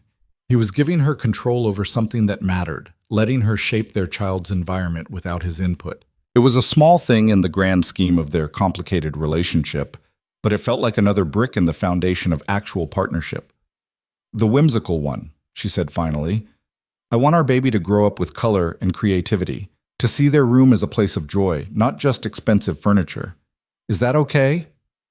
"More than okay." Adrian's smile was genuine. "I'll have the designers start tomorrow. And Eliza, you can change your mind at any point. This isn't a binding decision. If you see something you don't like as it comes together, we adjust. This is a collaboration." She believed him, Against all her careful skepticism, all her knowledge of who Adrian Valenti was capable of being, she believed that in this moment he genuinely wanted her input and would honor her choices. It was terrifying how much she wanted to trust that this was real and not a sophisticated manipulation. They stood together looking at the models, and for the first time since returning to the estate, Eliza allowed herself to imagine a future here that wasn't entirely grim. A nursery filled with color and laughter. A child who grew up knowing both parents, who benefited from Adrian's resources without being crushed by his expectations. A partnership that evolved from contractual obligation into something approaching genuine connection. It was a fragile hope, easily shattered, but it was hope nonetheless. And after weeks of running and fear and the grinding exhaustion of trying to survive alone, hope felt like oxygen after drowning. "Thank you," she said quietly, "for trying. For all of this. I know it's not easy for you to give up control. Nothing worth having is easy." Adrian's hand found hers, his fingers intertwining with hers in a gesture that was becoming familiar. "But you're worth the difficulty. This," he gestured at the space between them, the tentative connection they were building, "is worth learning to be different." They stood like that for a long moment, hands linked, studying the tiny models that represented hope for a future neither of them could quite envision yet. Outside the office windows, darkness had fully claimed the estate grounds, transforming the gardens into shadows and dim security lights. Tomorrow would bring new challenges, new tests of whether Adrian could truly sustain this version of himself, or if old patterns would reassert themselves. But tonight, in the quiet of his office with architectural dreams spread before them, it was enough to simply stand together and imagine possibilities. That was the thing about partnership, Eliza was learning. It wasn't built in grand gestures or sweeping declarations. It was constructed in small moments, a contract honored, a choice respected, a vision shared. Brick by tiny brick, conversation by difficult conversation, compromise by uncomfortable compromise. Whether they could sustain it remained the great unknown, but at least now they were both trying. The fragile hope that had taken root in Adrian's office sustained Eliza through the next 2 weeks, though it was tested daily in ways both subtle and profound. She learned that partnership with Adrian Valenti meant constant negotiation, a delicate dance between his instinct for control and her need for autonomy. Some days the balance held. Other days it fractured, sending them into arguments that left her questioning whether the contract was worth the paper it was printed on. The first real fight came on a Tuesday morning when Eliza discovered that Adrian had assigned a full security detail to accompany her prenatal appointment without consulting her first. She'd walked downstairs ready to meet the car Adrian had arranged, only to find Daniel and 3 other armed guards waiting in the foyer. The rage had been instantaneous and incandescent. "What is this?" She gestured at the small army assembled to escort her to a doctor's appointment. Daniel had looked uncomfortable. "Standard security protocol for off-estate movements, Miss Hart. Mr. Valenti was quite clear about the requirements." Was he? It wasn't a question. Eliza had turned on her heel and marched straight to Adrian's office, not bothering to knock before throwing open the door. He'd been on a phone call, but one look at her face had him ending it abruptly. "Eliza, what but? 4 guards? For a prenatal appointment? Are you insane?" Adrian had stood slowly, his expression shifting from surprise to that carefully controlled neutrality that meant he knew he'd overstepped. "It's a necessary precaution. You're carrying my child. Every enemy I have will see you as a target. So we discussed this in advance and agreed on appropriate security measures?" She'd crossed her arms. "Oh wait, we didn't. Because you made a unilateral decision about my safety without consulting me, which violates the contract, specifically Section 3, Paragraph 2, regarding joint decision-making for matters affecting my daily life." The fact that she'd memorized the relevant sections had clearly surprised him. Adrian had been quiet for a long moment, jaw tight, clearly wrestling with instincts that screamed at him to simply impose his will. Finally, he'd exhaled slowly. "You're right. I should have discussed it with you first. But Eliza, the threat is real. A woman connected to the Kozlov organization was kidnapped last month. They held her for ransom, and when her husband couldn't meet their demands fast enough, he'd stopped, his face going hard. "I can't let that happen to you. I won't." Then we discuss it. We assess the actual threat level together. We decide on security that keeps me safe without making me feel like a prisoner. She'd softened slightly, seeing the genuine fear beneath his controlling impulse. I'm not asking you to leave me unprotected, Adrian. I'm asking you to include me in decisions about my own life. They'd compromised. 2 guards instead of 4, both in plain clothes rather than the obvious military bearing Daniel and his team projected. A panic button installed on her phone. Specific protocols they'd agreed on together rather than rules imposed from above. It had been exhausting. But it had also been partnership in action, conflict, negotiation, compromise. Neither of them entirely happy with the outcome, but both feeling heard. The pattern repeated itself over and over. Adrian would make an assumption about what Eliza needed. She would push back. They would fight, and eventually find middle ground. It was progress, she supposed, though some days it felt more like trench warfare than relationship building. But there were good moments, too. Quiet evenings when they'd sit in the library and Adrian would read aloud from books about pregnancy and infant care, his voice stumbling over unfamiliar terminology in a way that was oddly endearing. Mornings when she'd wake to find he'd already arranged her favorite breakfast, not because he was controlling her diet, but because he'd noticed she was struggling with morning sickness and wanted to help. The nursery construction became a touchstone for their evolving dynamic. True to his word, Adrian gave Eliza complete creative control while providing unlimited resources to implement her vision.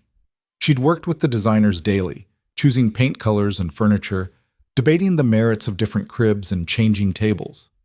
Adrian would appear occasionally to check progress, but he never overruled her choices or imposed his preferences.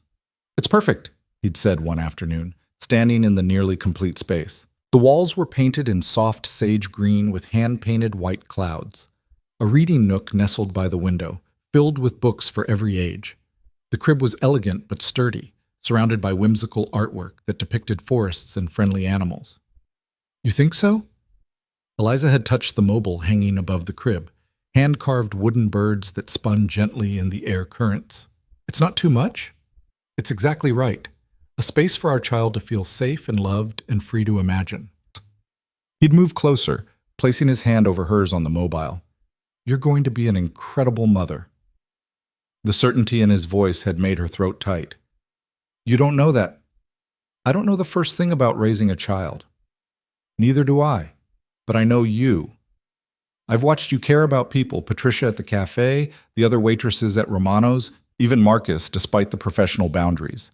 You have a capacity for nurturing that I've never possessed. Our child is lucky to have you."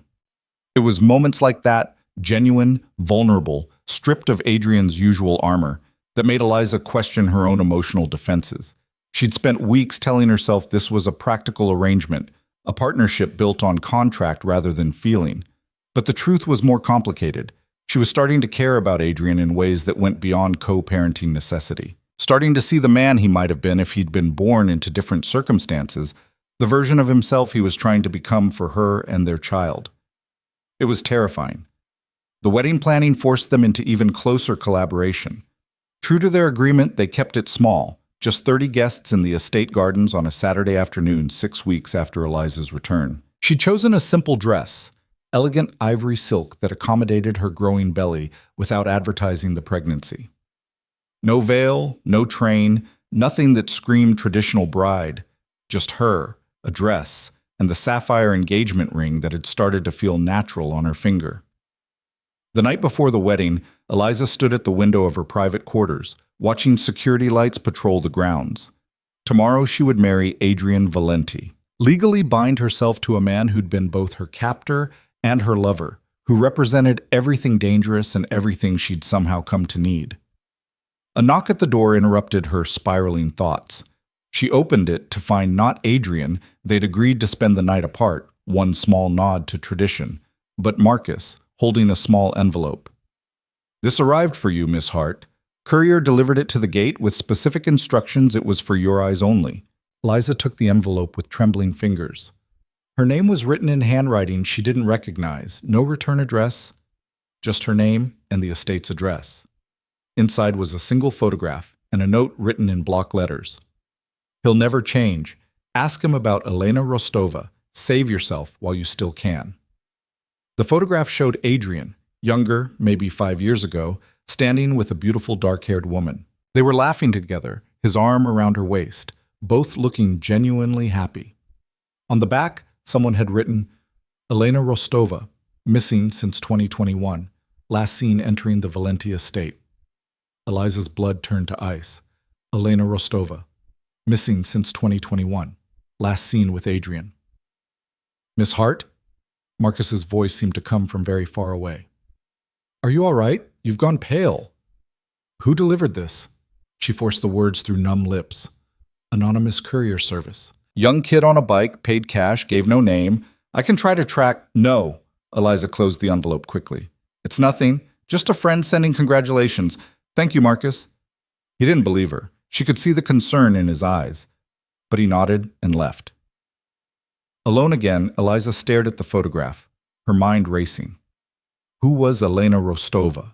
What had happened to her? And why was someone warning Eliza about her the night before the wedding? She could confront Adrian directly, demand answers. But what if the answers confirmed her worst fears? What if the man she was preparing to marry tomorrow had actually harmed this woman? What if all his promises of change were just sophisticated manipulation? Or this could be a manipulation itself. Someone trying to sabotage the wedding, plant doubt, destroy the fragile trust she and Adrian had been building. His enemies would certainly have motivation to prevent their marriage, to eliminate any potential heirs or alliances. Eliza paced her rooms for hours, the photograph burning in her hands, trying to decide what to do. By 3 a.m, she'd made her choice. She would ask Adrian about Elena Rostova. Not tomorrow, not during the wedding, but soon. And his answer would determine whether this partnership had any real foundation or if she was building her future on lies. The wedding day dawned clear and beautiful, as if someone had ordered perfect weather from a catalog. Eliza dressed mechanically, letting the stylist Adrian had hired arrange her hair and apply minimal makeup. In the mirror, she looked like a bride, polished, elegant, appropriately radiant. But inside, questions about Elena Rostova gnawed at her composure. Maria appeared as the stylist finished, carrying something wrapped in tissue paper. Mr. Valenti asked me to give you this. He said it belonged to his mother. Inside the tissue was a delicate pearl necklace, clearly vintage, beautiful in its simplicity. A note in Adrian's handwriting accompanied it. My mother wore this on her wedding day. She would have liked you. Would have approved of someone willing to challenge me rather than simply submit. Wear it if you want. Leave it if you don't. Today is about us choosing each other, freely and honestly. The note made her eyes burn with tears she refused to shed. Freely and honestly. But how could anything be honest when she was hiding a photograph, and he might be hiding a missing woman? Still, she put on the necklace. Whatever else was true, she was walking into this with open eyes, and she would get answers. The ceremony took place in the Rose Garden exactly as planned. 30 guests, Adrian's uncle Vincent, various cousins and business associates, Marcus and Daniel representing the security team, Maria and key staff members. On Eliza's side, Patricia had flown in from Toronto, along with 2 former co-workers from Romano's who'd been shocked and delighted to discover she was alive and getting married. Adrian stood at the makeshift altar in a perfectly tailored suit, looking impossibly handsome and dangerously powerful.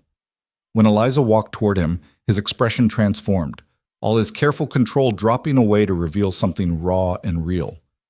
Hope. Fear. A vulnerability she'd never seen him show in public. The officiant kept it brief.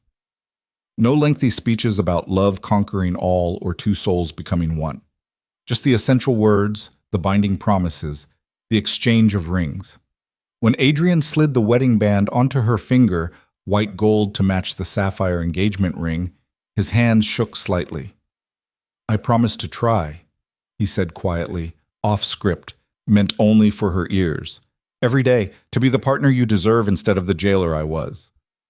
I promise to stay, Eliza replied, equally quiet. To fight for this instead of running. To believe that people can change if they want it badly enough.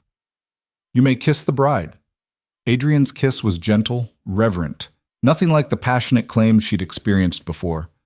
This was a promise made physical. I see you, I choose you, I will try to be worthy of you. The reception was elegant and subdued, more dinner party than wild celebration. Eliza moved through it in a daze, accepting congratulations, making small talk with Adrian's relatives who studied her with frank curiosity. She was the woman who'd tamed Adrian Valenti, they said, the one who'd made him sign a contract limiting his own power. They didn't know whether to admire her courage or pity her naivety. Patricia cornered her during dinner, pulling her aside with the fierce protectiveness of a mother bear. "Are you sure about this, honey? It's not too late to run. I've got a car waiting. We could be across the border before—" "I'm sure." Eliza squeezed her hand. "Or as sure as I can be about anything. He's trying, Patricia, really trying, and I owe it to our baby to see if this can work. And if it doesn't, then I'll have the best divorce attorney in the country on speed dial." She managed a smile. "The contract protects me legally, and I'm not the same woman who ran from here weeks ago. I'm stronger now, more certain of what I will and won't accept." Patricia didn't look convinced, but she nodded. "You call me, anytime, day or night. If you need out, if things go wrong, you call." "I will, I promise." As the sun set and guests began departing, Eliza found herself alone with Adrian on the terrace, watching the last light fade from the sky. They danced once during the reception, a slow, careful dance that felt more like negotiation than celebration. Now they stood in comfortable silence, both processing the fact that they were actually married. "Are you glad?" Adrian asked finally. "That you stayed? That we did this?" Eliza touched the photograph hidden in her dress pocket. She'd transferred it there, unable to leave it behind. "Ask me again in a year, when we've had more time to see if the partnership actually works." "Fair enough." He pulled her closer, one arm around her waist, protective without being possessive. "I meant what I said during the ceremony. I will try, every single day. Even when it's hard, even when my instincts scream at me to control and protect and own. I'll try to be different." "I know you will." She leaned into him, feeling the solid warmth of his body, the steady beat of his heart. "But Adrian, I need to ask you something, and I need you to be completely honest with me." His body tensed slightly. "What is it?" "Who is Elena Rostova?" The change was immediate and dramatic. Adrian went rigid, his arm dropping from her waist, his face shutting down into the cold mask he wore for dangerous negotiations. "Where did you hear that name?" "Answer the question." Eliza pulled out the photograph, handing it to him. "Someone sent this to me last night. Said she went missing in 2021. Last seen entering your estate. So I'm asking you directly, who was she, and what happened to her?" Adrian stared at the photograph for a long moment, his expression unreadable. When he finally spoke, his voice was carefully controlled. "Elena Rostova was someone I knew 5 years ago. Someone I cared about, and yes, she disappeared, but not the way whoever sent you this is implying." "Then explain it to me. Make me understand." "Can we go inside? This isn't a conversation for the garden." They walked in tense silence to Adrian's office, the same room where they'd looked at nursery plans and imagined their future. But now the atmosphere was different, charged with suspicion and fear and the possibility that everything they'd built was about to crumble. Adrian poured himself a whiskey and drank half of it before speaking. Elena was an attorney, brilliant, principled, completely committed to justice. She was prosecuting members of the Kozlov organization for human trafficking, and her case was airtight. They would have gone to prison for decades. "What does this have to do with you?" "The Kozlovs came to me, asked me to make her disappear, offered substantial compensation for eliminating their problem." Adrian's voice was flat, emotionless. "I refused. Despite what you might think of me, I don't kill innocent people doing their jobs. But I knew the Kozlovs wouldn't accept my refusal. They'd just hire someone else, someone less scrupulous." "So what did you do?" "I went to Elena, told her about the contract on her life, offered her a choice. I could provide new identity documents, enough money to disappear completely, and guarantee her safety if she was willing to walk away from the case in her old life. Or I could provide security while she finished the prosecution, knowing the Kozlovs would eventually find a way past any protection I could offer." Eliza's heart was pounding. What did she choose? She wanted to finish the case, said those women deserved justice, that she couldn't live with herself if she ran. Adrian's expression was bleak. So I gave her the best security I could arrange. Round-the-clock protection, safe houses, the works. For 3 months it held. Then the Kozlovs got creative. What happened? They didn't come after her directly. They went after her younger sister, 16 years old, grabbed off the street on her way home from school. His voice cracked slightly. The message was clear: drop the case or watch her sister die slowly. So Elena disappeared to protect her sister. Understanding was starting to dawn. I gave her everything she needed to vanish completely. New identity, new life in a place the Kozlovs would never find her. The sister was returned unharmed once Elena was confirmed gone, and the case fell apart without her testimony. Adrian finished his whiskey. She's alive, Eliza. Living in New Zealand under the name Emma Chen, working as a corporate attorney, completely safe. I still get updates occasionally, make sure she's protected. That photograph was taken the day before she left, when she came to thank me for saving her life. Eliza stared at him, trying to process the story, to determine if it was truth or elaborate fiction. You have proof that she's alive and safe? I can have proof in your hands within an hour. Phone records, photographs, verification from my people in New Zealand. Whatever you need to believe me. His eyes were desperate. I know how this looks. I know someone sent you that photograph specifically to make you think I'd harmed her. But I didn't. I saved her life, just like I saved yours from those men who followed you home from Romano's. The parallel wasn't lost on her. Both times, Adrian had used his resources and power to protect rather than harm. But the fact that he had kept Elena's story from her, that she'd had to confront him with evidence rather than him volunteering the information, rankled.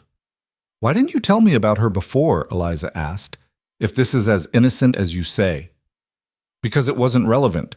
Elena was 5 years ago, long before I met you. A professional favor that turned into something more personal because I respected what she was trying to do. Adrian moved closer. But you're right that I should have told you. Should have been transparent about my past, about the women I've known and helped and cared about. I didn't want you thinking about all the people who came before you when we were trying to build something new. It was a reasonable explanation, but the timing of the photograph arriving the night before the wedding suggested someone knew exactly how to plant doubt. Someone wanted her to question Adrian, to potentially call off the marriage. Who would have sent this? She held up the photograph. Who benefits from me doubting you? Half the families I do business with. Adrian's voice turned grim. Our marriage creates complications for several ongoing negotiations. The Kozlovs particularly would love to see it fail. They've been trying to expand into my territory for years, and a stable personal life makes me harder to manipulate or distract. This photograph is exactly the kind of psychological warfare they specialize in. So this was a test. Eliza felt anger rising. Someone testing whether I'd trust you or run at the first suggestion of darkness in your past. A test you passed by confronting me directly instead of simply fleeing. Adrian's expression softened. You demanded truth, made me explain myself. Exactly what a real partner would do instead of a captive too afraid to question. He was right. The old Eliza, the one who'd lived at the estate before, would never have dared confront Adrian about something like this. She would have either run or swallowed her suspicions silently. But the woman she'd become, the one who'd survived Toronto, negotiated a contract and insisted on partnership, that woman demanded answers. I want that proof, she said firmly. The verification that Elena Rostova is alive and well in New Zealand. Not because I don't believe you, but because trust requires evidence, especially when someone's actively trying to undermine it. You'll have it within the hour. Adrian pulled out his phone, typing rapidly. I'm also going to find out who sent that photograph. And when you do, we discuss it together before you take action, Eliza interrupted. That's what partnership means. You don't just unleash retribution without consulting me first. His jaw tightened, but he nodded. Agreed, we discuss it together. Decide together how to respond. An hour later, sitting in Adrian's office with a laptop open between them, Eliza watched video footage of a woman who was unmistakably Elena Rostova walking into a law office in Auckland. The timestamp was from 2 weeks ago. Adrian's contact in New Zealand had also provided phone records showing regular contact between Elena and a secured number that Adrian confirmed was his emergency line for protected persons. She's alive. Eliza felt the knot in her chest finally loosen. You really did save her. I told you I don't kill innocent people. Adrian's voice was quiet. I've done terrible things, Eliza. I won't lie about that. But protecting people who deserve protection using my power for something other than personal gain, that's the line I've tried to maintain. It's not much of a moral high ground, but it's something. She studied him in the lamplight, this complicated man who'd become her husband. He was right that his moral high ground was questionable at best. But the fact that he had lines at all, that he'd risked significant business complications to save Elena Rostova's life, suggested he wasn't the pure monster someone wanted her to believe he was. "Thank you for telling me the truth," she said finally, "and for providing proof. That matters. Partnership requires honesty, even when the truth is complicated." Adrian closed the laptop. "Is there anything else you want to know? About my past, about the people I've known, about decisions I've made? Ask now, Eliza. Let's get everything out in the open." It was a genuine offer. She could tell. A chance to excavate all his secrets, to understand exactly who she'd married. Part of her wanted to take him up on it, to demand a full accounting of every questionable choice and dark alliance. But another part recognized that some truths were better discovered gradually as they became relevant, rather than dumped all at once in a way that might be overwhelming. "I'm sure there will be more questions as they come up," she said carefully. "But for tonight, this is enough. You've shown me that when I confront you with concerns, you respond with honesty and evidence. That's what I need to know right now." Adrian's relief was palpable. "Then can we go back to being newlyweds? At least for the rest of tonight? Tomorrow we can return to navigating all the complications, but tonight we can just be us." Eliza stood, offering her hand. "Come on. It's our wedding night. We should at least pretend to enjoy it." His laugh was surprised and genuine. "Pretend? Well, I'm 4 months pregnant, exhausted from the wedding, and I just spent 2 hours thinking you might be a murderer. So yes, we might have to pretend a little." "Fair enough." But when Adrian took her hand and pulled her close, when he kissed her with a gentleness that acknowledged everything they'd been through and everything they were trying to build, there was no pretending necessary. They were partners now, legally bound, emotionally complicated, and committed to figuring out how to make this impossible thing work. It wasn't the fairy tale wedding night most brides dreamed of, but it was real and honest, and somehow that mattered more than any fantasy. Later, lying beside Adrian in the darkness of his bedroom, she'd agreed to spend their wedding night together, a concession to tradition and genuine desire. Eliza felt the baby move for the first time, a tiny flutter, barely perceptible but unmistakably there. "Adrian." She grabbed his hand, pressing it to her stomach. "Did you feel that?" He went still, concentrating. Then his eyes widened as the movement came again. "Is that the baby?" First time I felt actual movement. The expression on Adrian's face was something she'd never seen before. Pure wonder, stripped of all his usual control and calculation. Our child. Actually real. Actually alive in there. Very real. Very alive. And very likely to make our lives infinitely more complicated than they already are. "I can't wait." Adrian's voice was thick with emotion.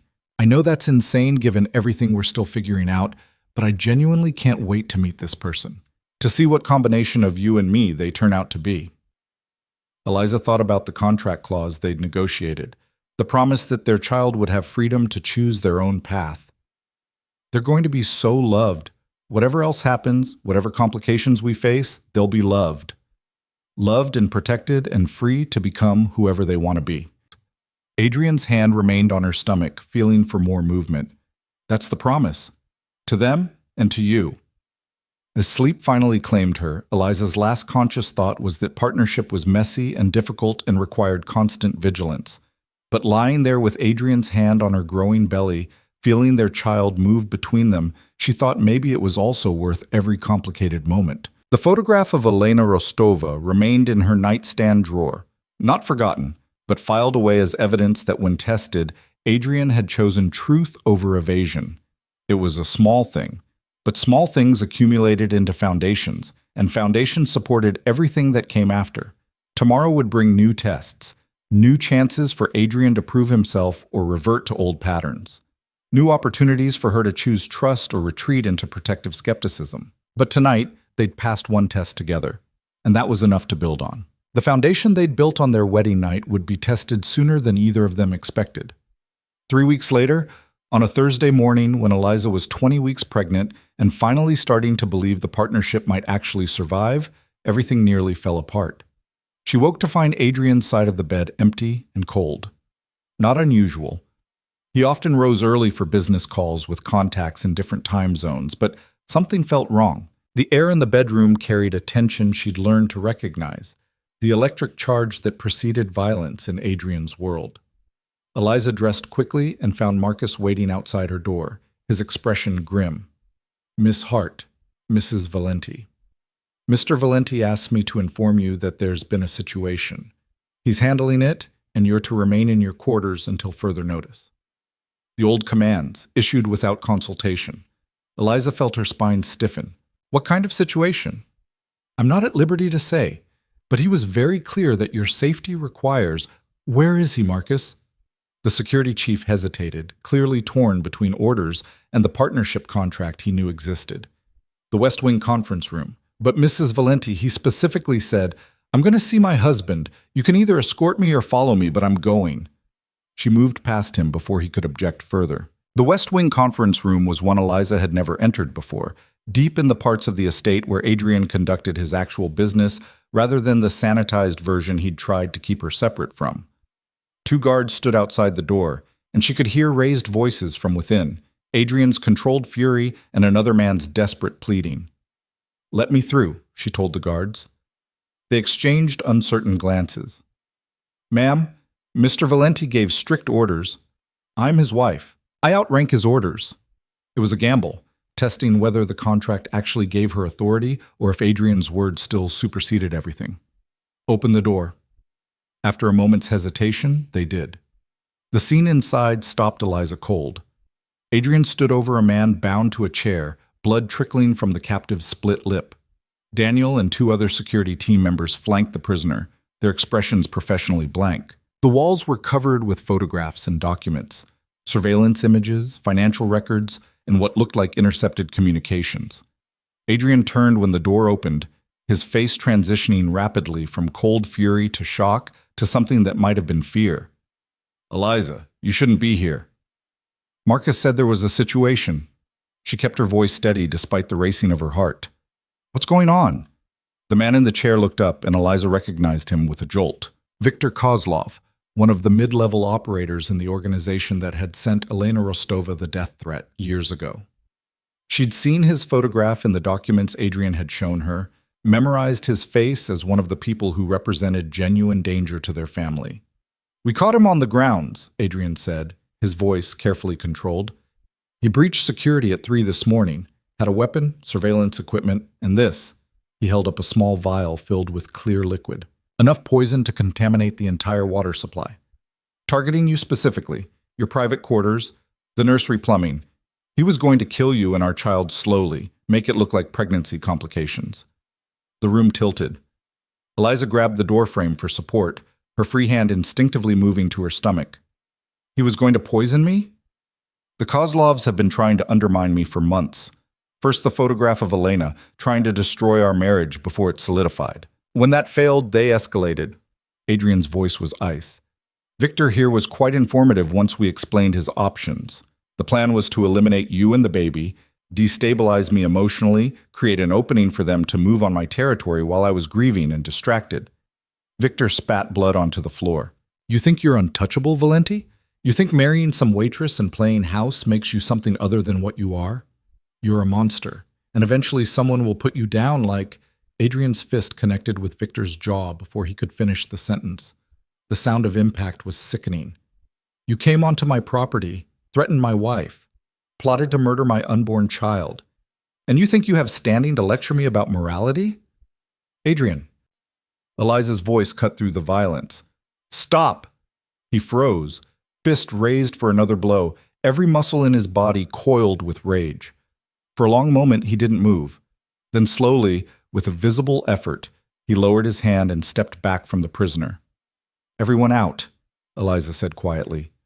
"Except Adrian and Victor. Now." Daniel looked at Adrian, clearly seeking confirmation. Adrian nodded sharply, and the security team filed out. Marcus was the last to leave, his expression troubled as he closed the door behind him. Alone with the 2 men, Eliza moved closer to Victor, studying him. He was younger than she'd expected, maybe 30, with the desperate eyes of someone who'd already accepted he was going to die. What were they offering you, the Kozlovs? What was worth risking your life to come here? Victor laughed bitterly. You think I had a choice? My sister owes them money, gambling debts she can't pay. They said if I did this job, her debt would be cleared and she'd be safe. If I refused, they'd make her disappear. The parallel to Elena Rostova's story was impossible to miss. Eliza glanced at Adrian, saw the same recognition in his eyes. Your sister. What's her name? Anya. She's 19. Stupid kid got in over her head at one of their casinos, and now... His voice cracked. Now she's going to die because I failed. They'll kill her for my failure, and then they'll kill me anyway. So go ahead, Valenti. Do whatever you're planning. I'm already dead. Adrian's expression was unreadable. You came here to murder my wife and child. Why should I care about your sister? You shouldn't. Victor met his eyes without flinching. But your wife asked, so I answered. Do what you want with the information. Eliza moved between Adrian and the prisoner, a physical barrier that forced Adrian to look at her. We have a choice here. We can do what Victor expects, what the Kozlovs expect, and kill him. Make him disappear, send a message written in blood. That's the old way. The way this world has always operated. He tried to poison you, Adrian said, his voice tight with barely controlled rage. Came into our home with the explicit intention of murdering you and our baby. The only acceptable response is what? More violence? More death? Perpetuating the exact cycle that makes our world so dangerous that we have to live behind gates and security systems. She placed her hand over her stomach, feeling the baby move beneath her palm. I don't want our child growing up in a world where the only solution to threats is elimination, where every problem is solved with violence. What are you suggesting? Adrian's voice was dangerous now, the control slipping. That we just let him go? Forgive attempted murder and hope the Kozlovs don't send someone else? I'm suggesting we be smarter than they expect. Eliza turned back to Victor. Your sister, where is she now? Safe house in Queens. They're keeping her there until I report back with confirmation. And the debt amount? 200,000. Victor's laugh was hollow. Might as well be 2 million. I could never... Adrian can. Eliza looked at her husband. $200,000 is nothing to you. Less than you spent on our wedding. We pay off her debt, extract her from Kozlov territory, set her up somewhere safe with a new identity. Same thing you did for Elena Rostova. Adrian stared at her like she'd lost her mind. You want me to save the sister of the man who came here to kill you? I want you to break the cycle. Her voice was firm. Victor was put in an impossible situation. Let his sister die or try to save her by doing something terrible. The Kozlovs weaponized his love for family. We can weaponize it differently. Show him there's another way. The other way gets us killed, Adrian said flatly. Show mercy to our enemies and we look weak. Looking weak invites more attacks. This is how my world works, Eliza. I thought you understood that. I understand it. I'm asking you to change it. She moved closer, placing her hand on his chest, feeling his heart racing beneath her palm. You promised to try to be different, to be the partner I need instead of the jailer you were. This is part of that, choosing a response that doesn't just perpetuate violence. And what about justice? What about consequences for trying to murder my family? The consequence is that he failed, and now he lives knowing he owes us his sister's life. Eliza looked back at Victor. You work for us now, not the Kozlovs. You provide information about their operations, their plans, their weaknesses. In exchange, we protect your sister and give you both a chance at a different life. Betray us, and the protection ends, but honor the agreement, and you're both safe. Victor was staring at her with something like awe. You're serious. You'd actually do this. My wife is serious, Adrian said, his voice still tight with anger, but something else creeping in. Consideration. Whether I agree to it is another question entirely. Eliza turned back to him, and this time she let him see everything she was feeling, the fear of what Victor had planned, the fury at the Kozlovs for targeting their baby, but also the desperate hope that they could be different from every other powerful family in this world. I'm not asking you to show mercy because I'm naive about the dangers. I'm asking because I want our child to inherit something better than endless cycles of violence. Because if we can turn an enemy into an asset, if we can save an innocent girl in the process, that's power too. Different power than what you're used to, but maybe more effective in the long run. The silence stretched between them, heavy with the weight of the decision. Finally, Adrian exhaled slowly and pulled out his phone. Daniel, get me everything on Anya Kozlov, current location, debt details, security around her, and contact our financial team. I need $200,000 in cash ready for transfer within the hour. Victor's face went slack with shock. You're actually... Don't mistake this for kindness, Adrian cut him off, his voice cold. My wife is offering you a chance I would never give on my own. You betray us, you lie to us, you give the Kozlovs any information about our operations or my family, and your sister dies first, slowly, while you watch. Then you die. Do you understand? I understand. Victor's voice was rough. You have my word. Whatever you need, whatever information you want, it's yours. Get him cleaned up, Adrian told the guards who appeared at his summons. Medical attention for the injuries, then secure holding until we've verified the sister's location and completed the extraction. He doesn't leave the estate grounds until I'm satisfied this isn't an elaborate trick. Once they were alone, Adrian turned to Eliza with an expression she couldn't quite read. You realize what you just did? You backed me into a corner in front of an enemy, forced me to show mercy I didn't want to show, undermined my authority in my own home. I know. She held her ground, and I realize that if this partnership is going to work, if I'm going to be an actual partner rather than a decorative wife, sometimes I need to challenge you publicly, make you consider options you wouldn't choose on your own. Did I overstep? Completely. But his voice had lost its edge. You undermined me, contradicted my instincts, and forced a decision I'm still not entirely comfortable with. So we're fighting about this? We should be. Adrian moved closer, and she braced for anger. Instead, he pulled her into his arms, holding her tight enough that she could feel him shaking. But the truth is, you might be right. Turning Victor could give us eyes inside the Kozlov organization. Saving his sister sends a message different from the one I usually send, but maybe equally powerful. And most importantly, he pulled back to look at her face. You were willing to stand between me and someone who tried to kill you, to advocate for mercy when you had every right to demand vengeance. That takes a kind of strength I've never possessed. So you're not angry? I'm furious and impressed in equal measure. His smile was strained, which I suppose is the definition of partnership. You push me to be better. I resist because it goes against every instinct. And eventually we find something in the middle that neither of us would have reached alone. The baby kicked hard enough that Adrian felt it through her clothes. He placed his hand over the spot, and Eliza covered his hand with hers. Our child is going to grow up seeing this, she said softly. Seeing us navigate impossible choices, make mistakes, try to be better than our circumstances. That's the inheritance I want to give them. Not money or power, but the knowledge that change is possible if you're willing to fight for it. You're idealistic in ways that terrify me, Adrian said, but also in ways that make me want to be the man you seem to think I can become. Over the next 72 hours, Adrian's team executed the extraction of Anya Kozlov with military precision. The young woman was transported to the estate in the dead of night, terrified and confused, expecting torture or death. Instead, she found herself in comfortable guest quarters with her debt paperwork marked paid in full, OOT Messel, and her brother very much alive. Eliza met with her privately, woman to woman, explaining the new arrangement without sugarcoating the dangers. Your brother tried to kill me and my baby. By every law of Adrian's world, you should both be dead. But we're offering something different. New identities, relocation assistance, protection from the Kozlovs. In exchange, Victor provides information and you both stay loyal to us. Can you live with that? Anya, 19 and exhausted from terror, had simply nodded. Why? Why save us when we don't deserve it?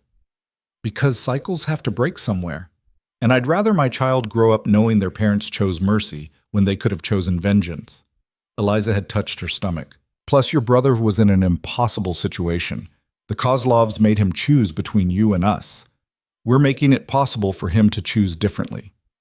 2 weeks later, Victor provided intelligence that allowed Adrian to preemptively shut down a major Kozlov operation. The resulting blow to their organization was substantial, far more effective than simply killing one operative would have been. Adrian's associates began whispering about the new strategy, mercy as a weapon, conversion rather than elimination. Not everyone approved. Adrian's uncle Vincent cornered them at a family dinner, his expression troubled. "You're going soft, nephew. Showing mercy to people who tried to kill your wife? That's not how this business works. Word gets out, and every two-bit operator will think you're an easy target." Adrian's response was calm, but firm. "Word gets out that I turned an enemy asset into my own intelligence source, and people think twice before coming at my family." Viktor Kozlov knows more about his former employers than most of their actual leadership. He's already provided information that hurt them far worse than his death would have. So tell me, Uncle, which approach actually demonstrates strength? The predictable violence or the strategic conversion? Vincent had no answer for that. The pregnancy progressed without further incident. Eliza's belly grew round and prominent, the baby increasingly active. She and Adrian attended every prenatal appointment together, watching ultrasound images that showed their child developing from abstract shapes into a recognizable human being. When they learned they were having a daughter, Adrian had gone very quiet. "Are you disappointed?" Eliza had asked. "That it's not a son, not an heir in the traditional sense?" "I'm terrified," he'd admitted. "A daughter means teaching her to be strong in a world that will try to undermine her at every turn, means protecting her without suffocating her the way I tried to protect you, means raising someone who can navigate my world without becoming a victim of it. We'll figure it out together." Eliza had squeezed his hand. "Same way we figured out everything else, one impossible day at a time." They named her Sophia Grace Valenti. She arrived 3 weeks early on a cold November morning, small but healthy, with Adrian's dark hair and Eliza's determined expression. The delivery was complicated, 36 hours of labor that left Eliza exhausted and Adrian more terrified than she'd ever seen him. But when the doctor finally placed Sophia in her arms, everything else fell away. "She's perfect," Eliza whispered, studying the tiny face, the miniature fingers that gripped her thumb with surprising strength. Adrian sat beside them on the hospital bed, one arm around Eliza, the other hand gently touching Sophia's impossibly soft cheek. "She's everything. Our whole world in one 7-pound package." The first weeks of Sophia's life were a blur of sleepless nights and steep learning curves. Adrian proved to be a surprisingly hands-on father, changing diapers and walking the nursery floor at 3 a.m. when Sophia refused to sleep. Eliza would wake to find him holding their daughter against his chest, talking to her in quiet tones about everything and nothing. "I'm going to do better than my father did," he told Sophia one night, not realizing Eliza was awake and listening. "He taught me that power was everything, that showing weakness was unforgivable, that the only way to survive was to control everything and everyone. But your mother is teaching me something different, that strength can look like mercy, that control isn't the same as connection, that sometimes the bravest thing is letting go." Eliza's heart had ached with the tenderness in his voice. This was the Adrian she'd glimpsed during their first dinners together, the one who'd been buried under years of survival instincts and learned cruelty. Fatherhood was excavating that man, bringing him back to the surface. The partnership continued to evolve. They fought regularly, about security protocols, about how to handle business complications, about the balance between Sophia's needs and the demands of Adrian's organization. But they also learned to navigate those fights more productively, to hear each other's concerns and find compromises that honored both perspectives. When Sophia was 6 months old, Adrian made an announcement that shocked his entire organization. He was divesting from several of the more questionable ventures, the gambling operations that preyed on addiction, the lending practices that trapped people in debt, the protection rackets that were really just sophisticated extortion. Instead, he was investing in legitimate businesses, slowly transforming the Valenti empire into something that could survive scrutiny. "It's not altruism," he explained to his incredulous uncle. "It's strategy. The world is changing, law enforcement is getting smarter, public tolerance for organized crime is decreasing, and I have a daughter who deserves to inherit something she can be proud of. So we adapt. We evolve. We find ways to maintain power that don't require constant violence." The transformation wasn't instant or complete. Adrian was still involved in activities that existed in legal gray areas, still wielded power in ways that made Eliza uncomfortable. But the trajectory was clear. He was genuinely trying to build something different, to honor the promise he'd made that night in Toronto. On Sophia's first birthday, they held a small party in the estate gardens. Just family and close friends, none of the ostentatious display that Adrian's position might have demanded. Sophia, who'd just started taking her first wobbling steps, delighted in the attention and the cake that ended up mostly on her face. Patricia had flown in from Toronto, and she pulled Eliza aside during the celebration. "I need to admit something.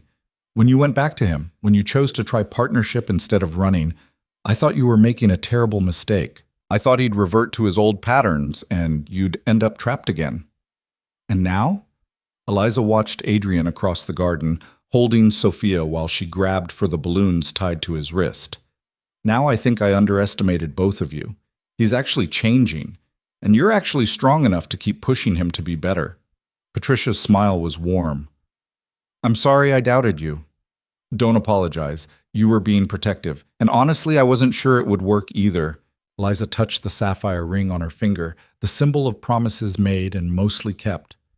"We still fight, still struggle with balance, but we're building something real. Imperfect, but real." That night, after the guests had left and Sophia was asleep in her nursery, Eliza and Adrian stood together on the terrace overlooking the gardens. The same spot where she'd confronted him about Elena Rostova, where so many difficult conversations had taken place. "Do you remember what you asked me on our wedding day?" Adrian said quietly. "You said to ask you again in a year if you were glad you stayed." "I remember. It felt like a lifetime ago, though it had been only 18 months. So I'm asking, are you glad that you came back, that you gave this partnership a chance, that we built this life together?" Eliza thought about the question carefully, refusing to give an easy answer. She thought about the fear of those first weeks back at the estate, the constant negotiation required to maintain boundaries, the fights about control and autonomy that still flared up regularly. But she also thought about watching Adrian become a father, about the way he'd genuinely transformed parts of his business to give Sophia a cleaner inheritance, about the partnership they'd forged through sheer stubborn determination. "I'm glad," she said finally. "Not because it's been easy or perfect, but because we're both trying. Every day, we're both choosing to try, and that's more than I thought possible when I signed that contract in Toronto." "I'm glad too." Adrian pulled her close, and she leaned into his warmth. "You've made me better than I would have been alone, given me reasons to evolve beyond what my world expected. Our daughter is going to grow up seeing a different kind of power than I inherited, one that includes mercy and strategic thinking alongside strength. She's also going to grow up with parents who fight about security protocols and appropriate responses to business threats," Eliza pointed out. "Let's not romanticize this too much. Fighting is part of partnership. Disagreement means both people have actual opinions worth defending." His hand found hers, their fingers interlacing in a gesture that had become natural over months of practice. "I'll take honest conflict over silent compliance any day." Inside the nursery, Sophia made a small sound, not quite crying, just letting them know she was awake. They moved together to check on her, finding their daughter standing in her crib, holding the bars for balance, her face lighting up when she saw them. "Mama," Sophia said clearly. Then, with equal enthusiasm, "Dada." Adrian lifted her out, settling her between them as they sat in the rocking chair Eliza had chosen months ago.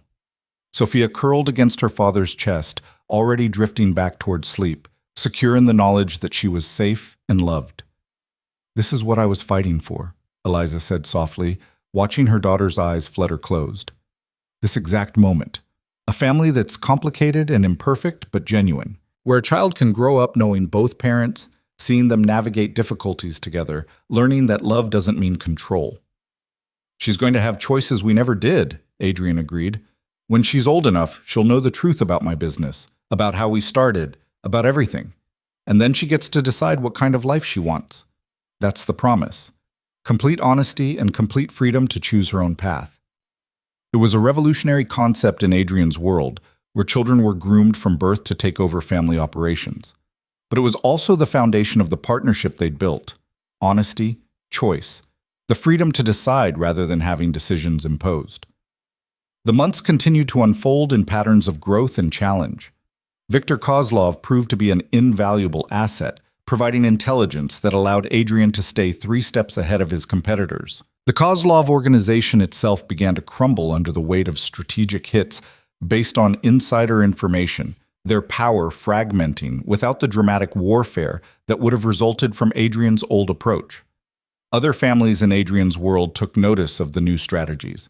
Some condemned them as weakness, others began quietly adopting similar approaches, recognizing that strategic conversion was often more effective than simple elimination. Adrian became known for a different kind of ruthlessness, one that was calculating rather than violent, that achieved dominance through intelligence and loyalty rather than fear alone. When Sofia turned 2, Adrian made his final major transformation. He announced that within 5 years, the Valenti organization would be completely legitimate. All questionable operations shut down or sold, all investments moved to legal enterprises. The family name associated with business acumen rather than organized crime.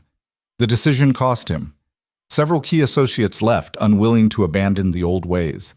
His uncle Vincent publicly denounced the plan as betraying everything the Valenti family stood for. There were threats from rivals who saw the transition as an opportunity to strike while Adrian was vulnerable.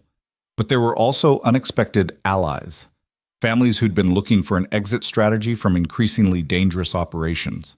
Young members of the organization who'd never wanted the violence but had felt trapped by family expectations.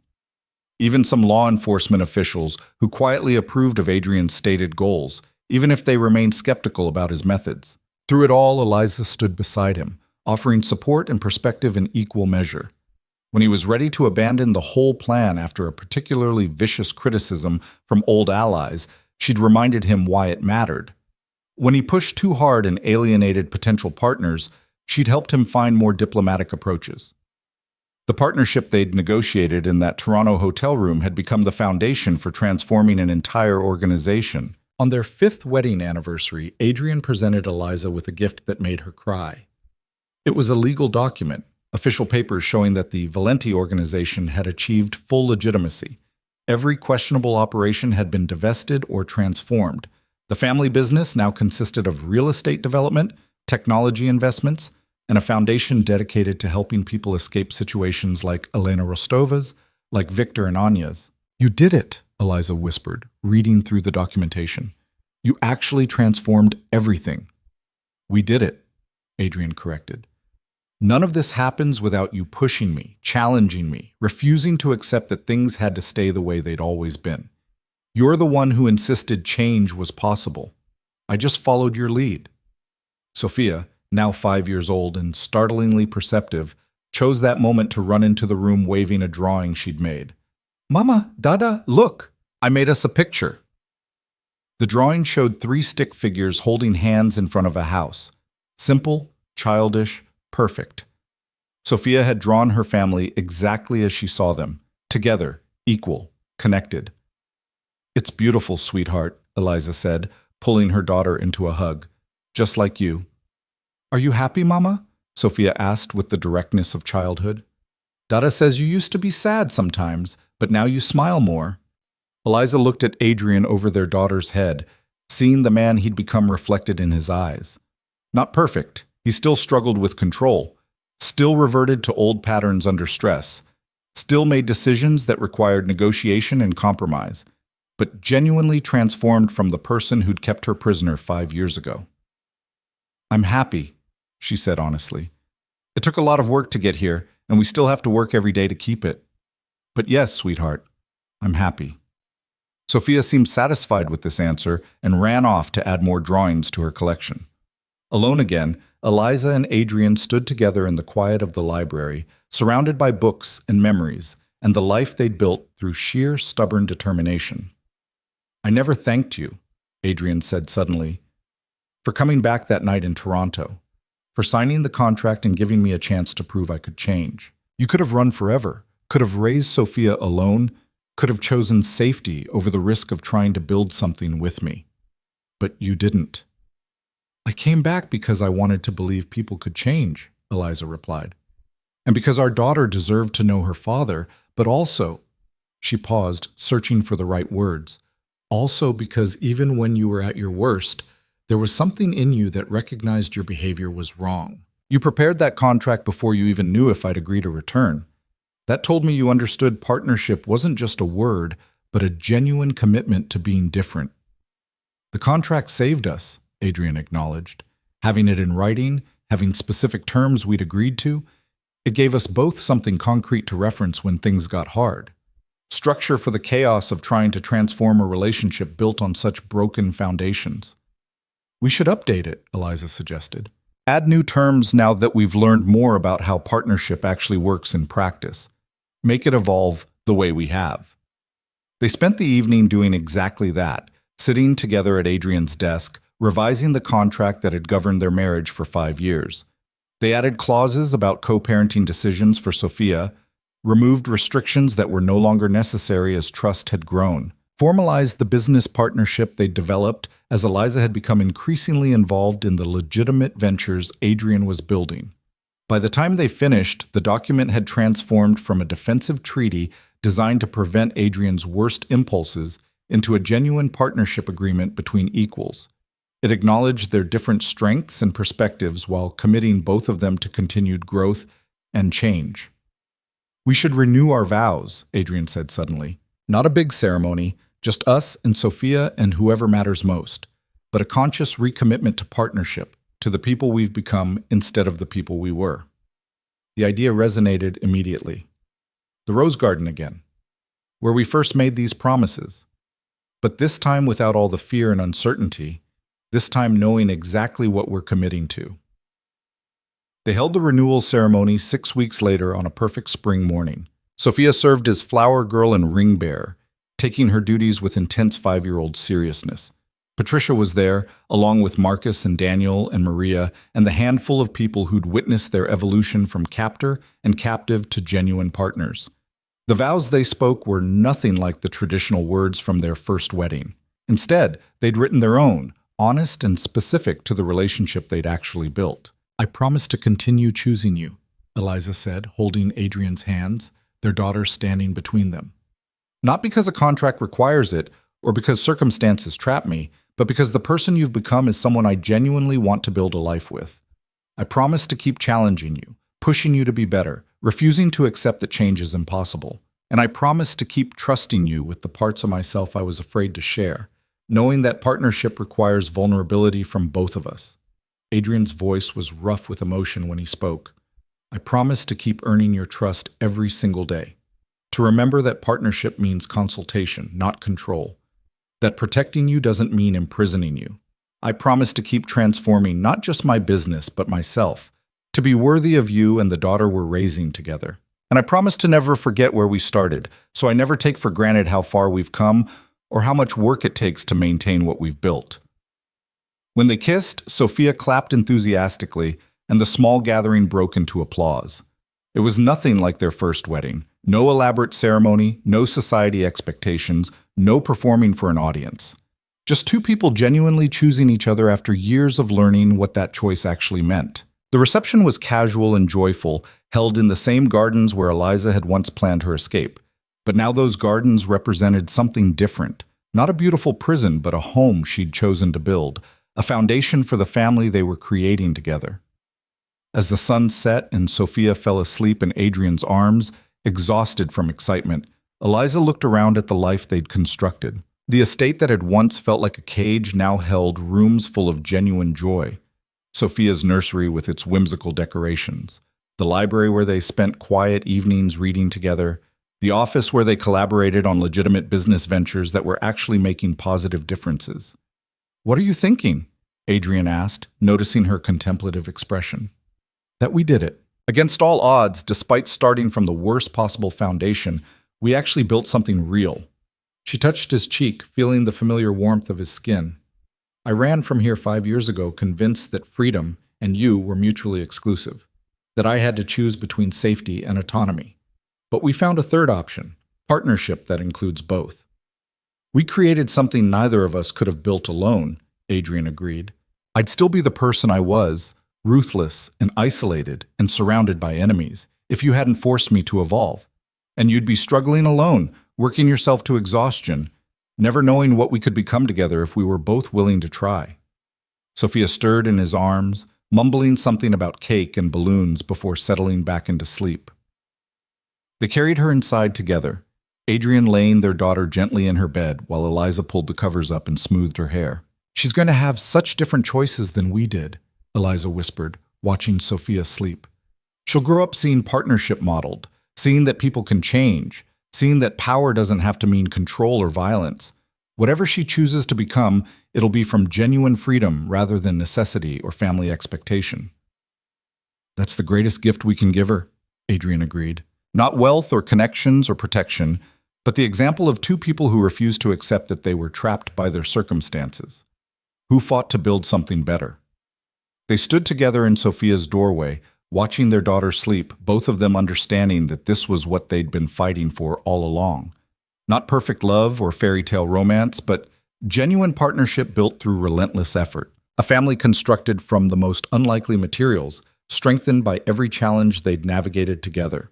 Years later, when Sophia was grown and making her own choices about what kind of life she wanted, she would tell the story of her parents not as a romance, but as a negotiation.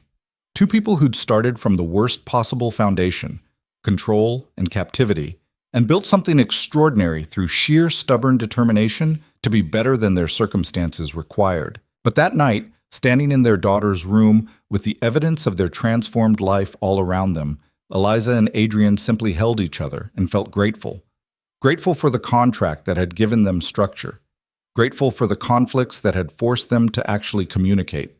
Grateful for Sophia, who'd given them both motivation to become people worthy of raising her. Most of all, grateful for the choice they'd made over and over again, to try, to change, to build partnership from the rubble of captivity and control. It wasn't the ending either of them could have predicted 5 years ago when Eliza had fled through a stormy night or when Adrian had tracked her to Toronto. But it was the ending they'd earned through countless difficult conversations, painful compromises, and the daily decision to keep choosing each other despite how much easier it would have been to give up. As they finally left Sophia's room and returned to their own quarters, Eliza paused to look back at the estate sprawling around them. Every room held memories now, both painful and joyful, both challenging and triumphant. This was home. Not because Adrian had trapped her here, but because they'd built it together into something worth staying for. "No regrets?" Adrian asked, following her gaze. "Hundreds of regrets about how we started," Eliza answered honestly. "But none about choosing to try partnership. None about believing you could change.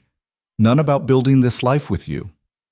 That was the truth of their story. Not that love conquered all, or that transformation was easy, but that two people willing to do the hard work of genuine partnership could build something extraordinary from even the most broken beginnings.